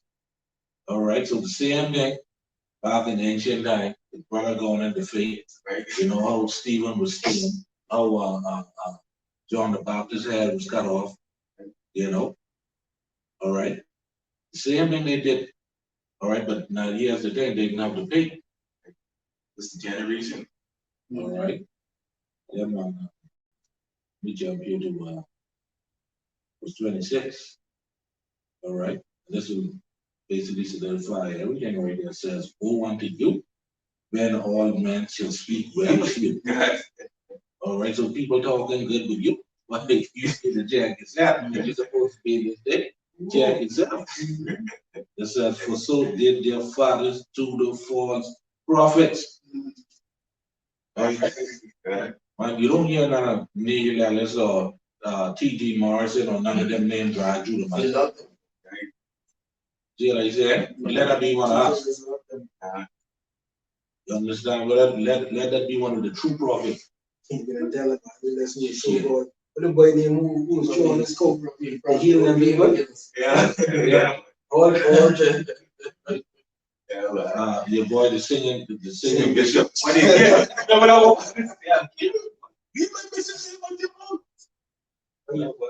I'll let you know that he's a false prophet. Okay. I'm getting another scripture, right? Because like I said, we speaking about the persecution. Get Matthew 10, start verse 21. Like I said, it's discipling above his master. The same things with our Lord went through. Discipling above his master. All right, but in time to come, you know what I mean? When you see basically, the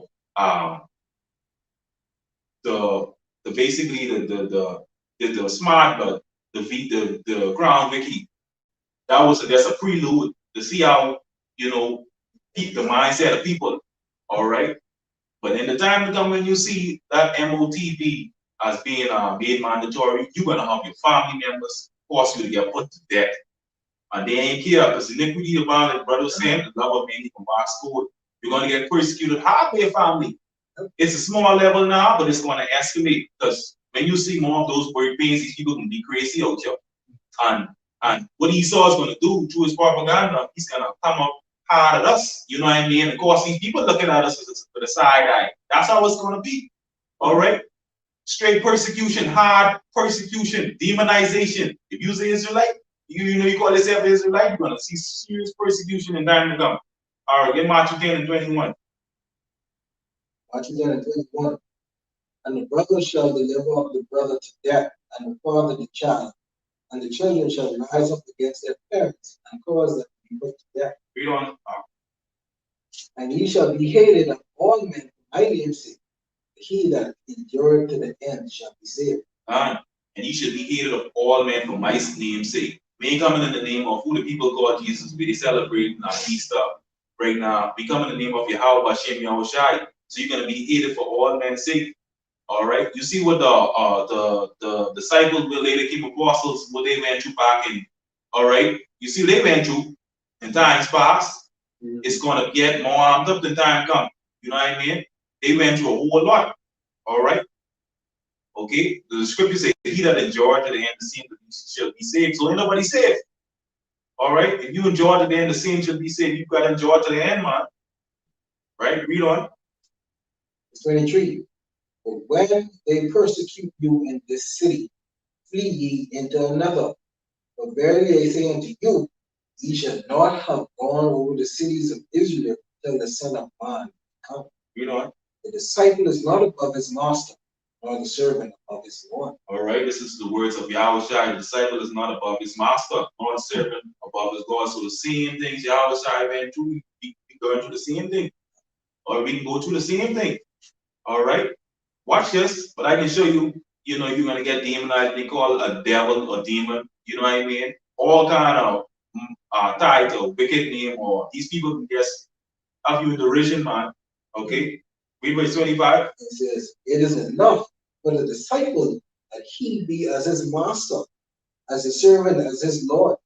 If they have called the master of the house Beelzebub, how much more shall they call them of his household? You see that? If they have called the master of the house Beelzebub, what Beelzebub is calling the devil. All right? How much more shall they call of his household? You mean the household or tabernacle of David, the believers. All right? So how much more in this time to come when you see, you know what I mean, things amp up, you know what I mean? We see it on a small level because people just talk all kind of shit about us. You know what I mean? All kind of shit. Be crazy, they talk all kind of shit. You know, they lose their head and all kind of shit because talk. But at the end of the day, they got to give an account for that. But Yahweh, this is what Yahweh is saying. If they call the master the host devil, how much more they should call them of his household? So persecution is going to amp up, man. Okay, persecution is going to amp up. All right. Okay. All right. So in time to come, you know, it's going to get bad. I guess second Timothy 3 and 12. Second Timothy 3 and verse 11. All right, 2 Timothy 3 and 11. It says, persecutions, afflictions, which came unto me at Antioch, at Iconium, and at Lystra. What persecution I endured, but out of them all the Lord delivered me. All right. You see that? What persecutions I endured. So you got to endure to the end. And guess what? This is the Apostle Paul. All right. He endured all these times, you know what I mean? But all of them, you got to remember the Lord's going to deliver you. How he's going to deliver you? The brother that's brought it out through your faith and your works. That's how the Lord's going to deliver you in these times to come. All right. But read verse 12 to 12 is the point. Right, verse 12. It says, yeah, all that will live godly in Mashiach Yahushai shall suffer persecution. Right? So you're going to suffer persecution, hardships, everything. You're going to suffer persecution by these people. What you're seeing now on a small level, so in time to come, all right, you're going to get demonized. You know what I mean? When all hell broke loose with you, you know what I mean? You know, Esau's propaganda has come against, you know, the Israelites, you know what I mean? You know, so in time to come, you're gonna get more persecuted. You know what I mean? You get it on a small level, like they say. All right, so in time to come, it's gonna be far worse. In time to come, through the spirit power of Yahweh, Qam Yasharahla. All right, okay, all right, and to the point, you might your family members, when you see that MOTV being made mandatory, well, you have your family members who can force to get delivered, put to death, and you know what I mean? Because iniquity is your bound, and love of man, it can be vascology, they ain't care. All right, like I say, that preload, because when it's lucky, when that juice came out, you would have heard they had even a site whereby you could call people a hotline that people who ain't take that, who ain't take that shit. They have the hotline, you know what I mean? The things die down now because Esau is coming up with a bigger plan. All right? All right, so you're gonna get persecuted, and also this is gonna happen to you also. You never know. You know what I mean? Then the Revelation 2 and 10. This month. I'll bring this precept up. This is John 7:7. The servant is no greater than master, right? That says, the world cannot hate you, but me it hated, because I testify of it, that the works thereof are evil. All right, and what we doing? The same thing. So, yeah, man, beautiful. So the demonization is come. This devil is coming on great rod, and he coming against us. You know what I mean? As first they can start with the propaganda on the news, and these people are so simple, fucking minded, they believe any shit. These people simple like your bad, boy. So when you see that demonization, that persecution really amp up to its max, I'm telling you, they're gonna go. They trusted the Most High.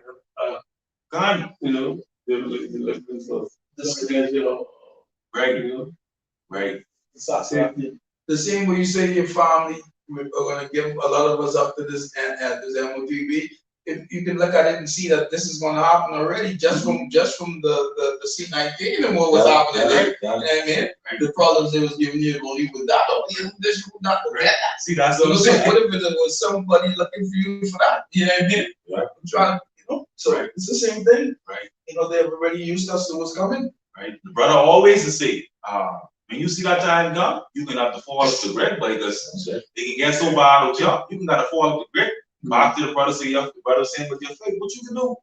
All right, you gotta fall off the grid, man. Your Revelation 2 and 10 again and there, you know what I mean? Right. This is the book of Revelation 2 and 10. It says, fear none of those things which thou shalt suffer.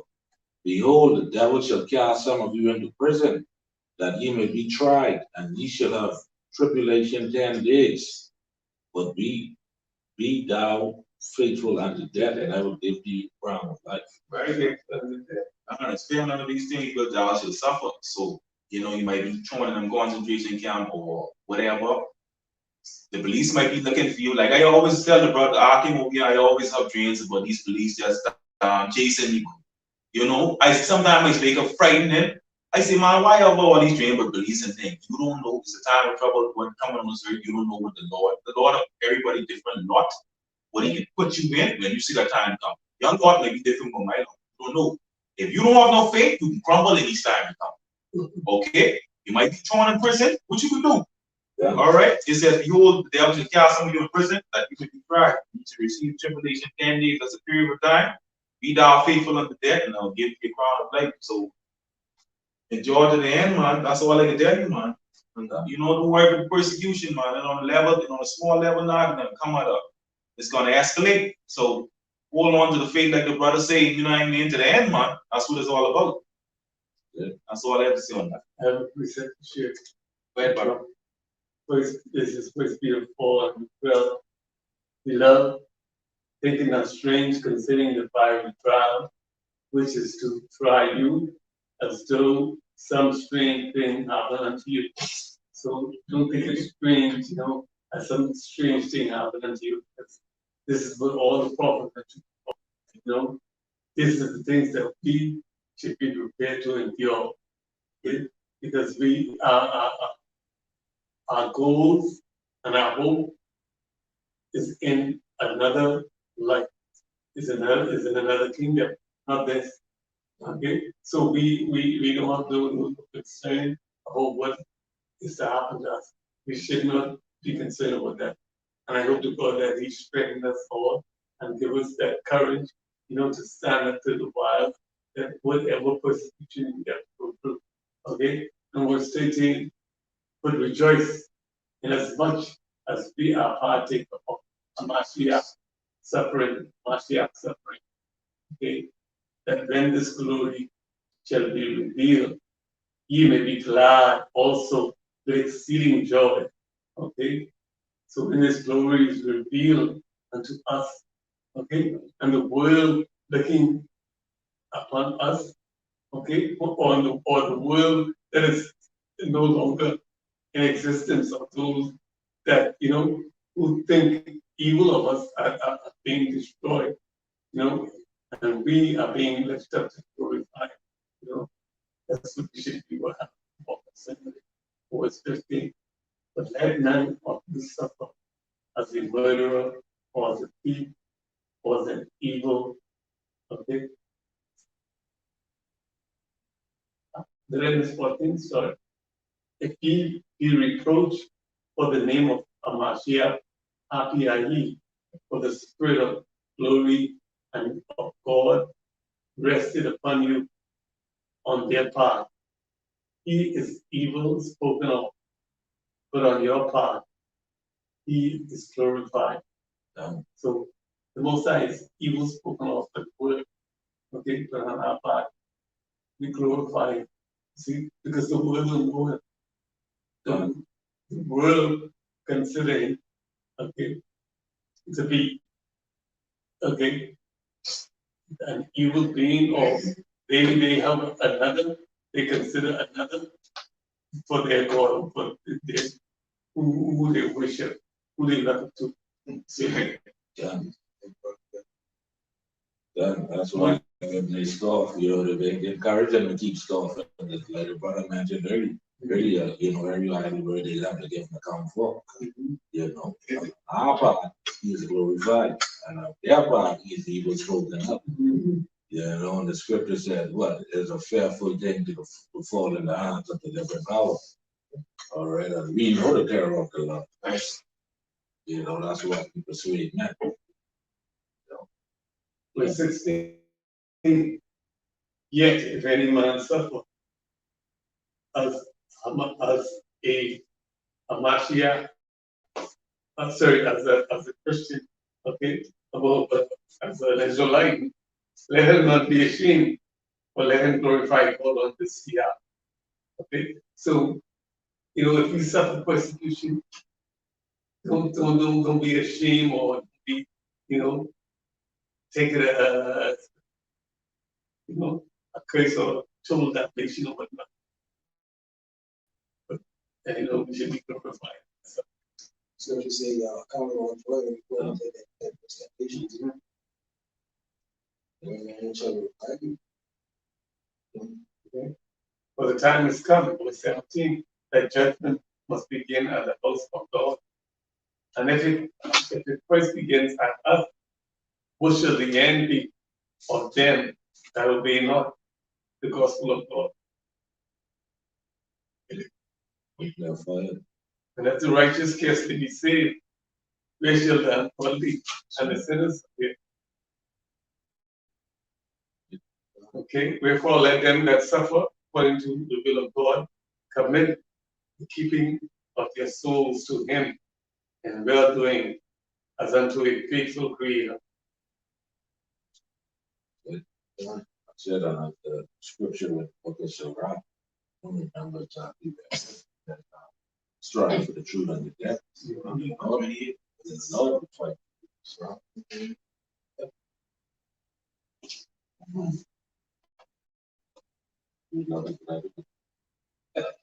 I'm bringing out that.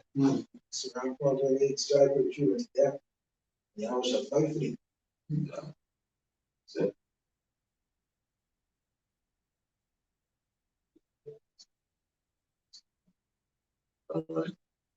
all right, so with that, we're gonna give all praises to Yahweh, Ba'ashem Yahweh, Shalom. Thank you for this. Thanks. Yeah,